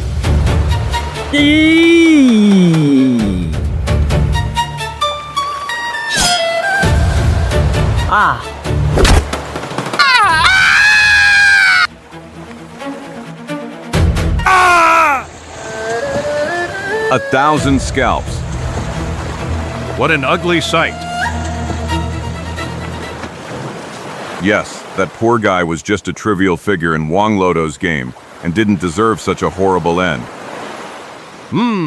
Since we're on the subject, we don't deserve to end up in the stomachs of these beasts. Yes, and that's the truth. Virginia, how are you feeling, Virginia? Just be brave, little one. Now everything is over. You are saved, or rather, we are saved. I... And as usual, for everything is responsible, but damn it. How did you manage to free your hands? And I tried with all my strength, but the only thing I managed to do was bleed my wrists. Well, I was also tied up. But luck would have it that this barracuda was at hand, which, although dead, did me a huge favor with its famous teeth. And now let's get to work, friends. There are still a few hours until the Dragon Parade, and maybe we still have enough time to prepare a nice unsavory joke for that scum Wong-Lot. Zagor, you were fantastic. just as my uncle always described you in his stories. Hero, my hero. Your. This. I. Lightning and thunder.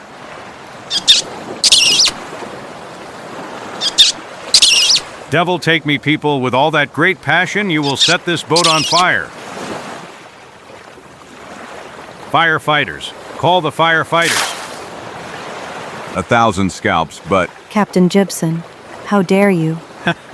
Don't be angry, people, but you will have time for such things later. It is already afternoon and the entire Chinatown is participating in the celebration that it eagerly awaits all year. All the inhabitants are moving along the street where the tribune is set up from which the name of the new representative of the distant emperor will be announced. Joyful sounds, dances, and songs. All this announces a great moment. While two men, although seemingly calm, are experiencing immense excitement within themselves.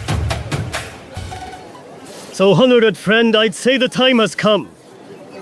Come on, slip me that ring unnoticed, and then prepare to witness my triumph. But I... A dragon. The dragon is coming. Make way for the dragon. To the delight of all present, an unusual allegorical figure after which the celebration is named arrives hopping. In the rhythm dictated by the musicians who are in front of him. And then, when he reached the tribune, he stops as if bowing to the influential people sitting there. Bravo, bravo. They aren't really something special. It seems to me that some of them are not even able to follow the rhythm of the music. True. I completely agree. Confusion and what's happening now. Look, someone is coming out from under the canvas. And why the parade is not over yet, and... Hot by the heavenly kingdom, look!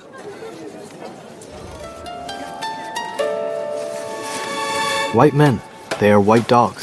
But that's not possible. How did they dare to defile our celebration with their presence? Death, death to the blasphemers. Zagor, Captain Gibson and the girl, they are alive. So help me, Confucius. Well, that's incredible. The girl is alive. Kill them. Kill these profaners, brothers. Yes, Death. Death. No, stop. Let no one dare touch these people, friends. A Chu Fan, command you in the name of our distant emperor. I Chu Fan, who received the holy sign of leadership from him. So Chu Fan is our new leader. The Emperor's seal. Long live Chu Fan. Long live Chu Fan. Long live. Long live. Long live. Long live. What now, Wong-Lot? You're not laughing anymore. PFF. From now on, they will laugh even less if my name isn't Harold Gibson. You are arrested for multiple murders, which I will prove soon. And for the attempted murder of my humaneness, a crime for which I will gladly be both the prosecutor and the witness.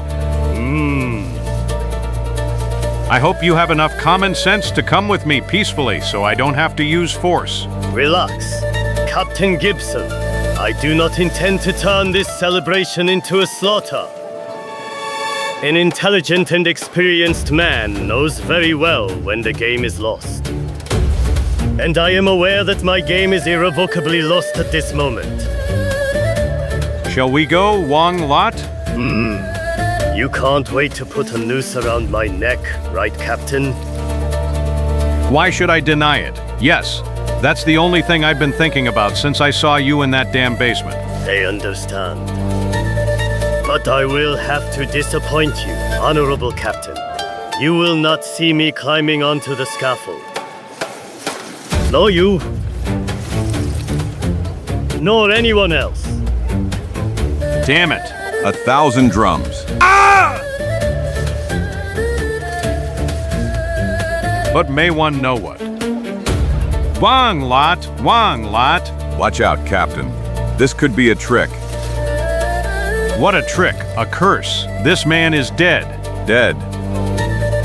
By all the drums of Darkwood. Look at his mouth. Yes, what is this whitish foam? He took the poison just like those two mercenaries in your office.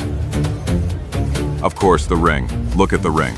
A capsule with poison was certainly here before in this empty cavity. My God. To hell, we let ourselves be fooled once again. Curse. Now the Chinese will think we killed him and they will dismember us. You don't have to worry about him, look. Long life, Chu Fan. Do you see? With all this confusion, it seems that no one currently cares about Wong-Lot. Let's get out of here. Let's take advantage of this situation. Let's go from here, friends. That night. And now all that remains for us is to happily celebrate the end of this story. Bring us more glasses, Gaston. To immediately, mon captain. I'll take care of the bottle. It's about something I've been guarding for 3 years, and I swore I wouldn't open it until a truly exceptional occasion.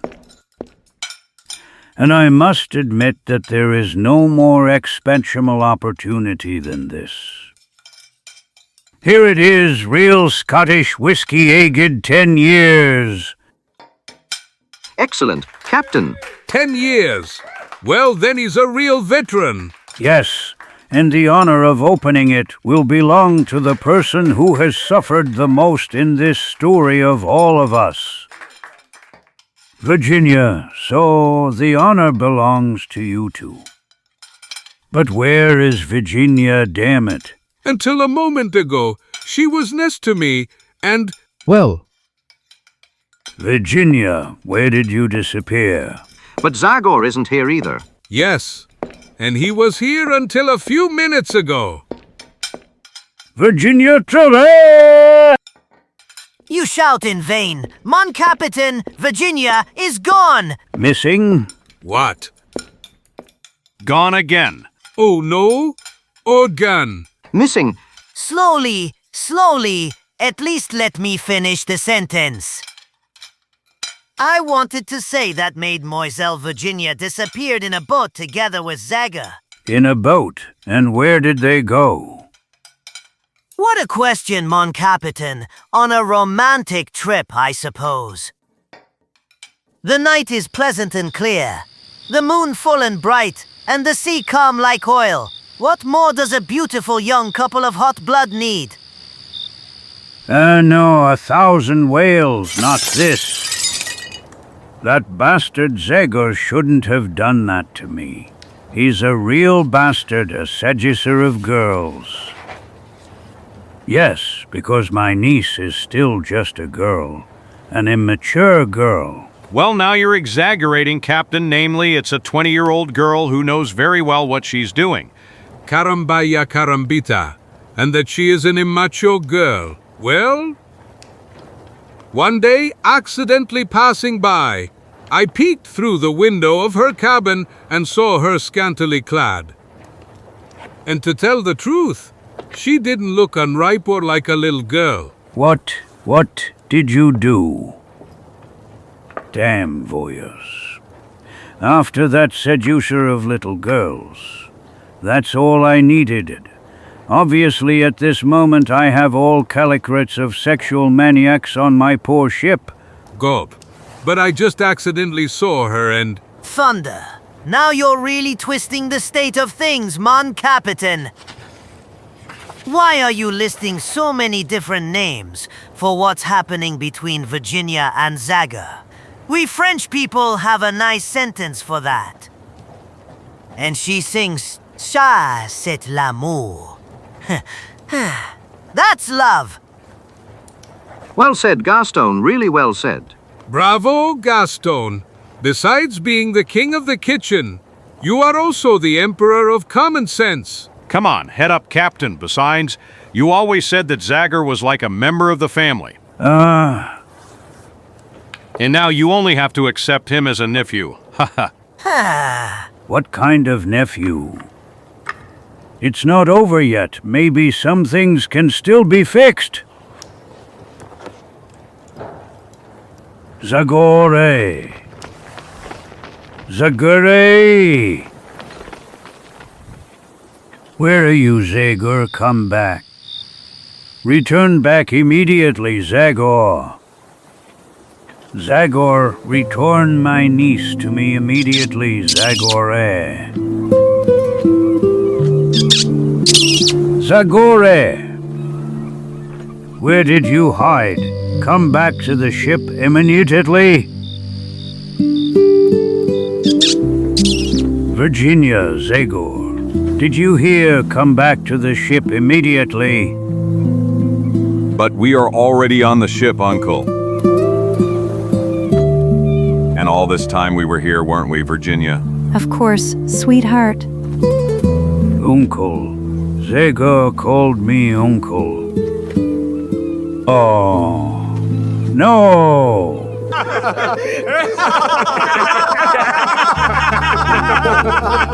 End of episode.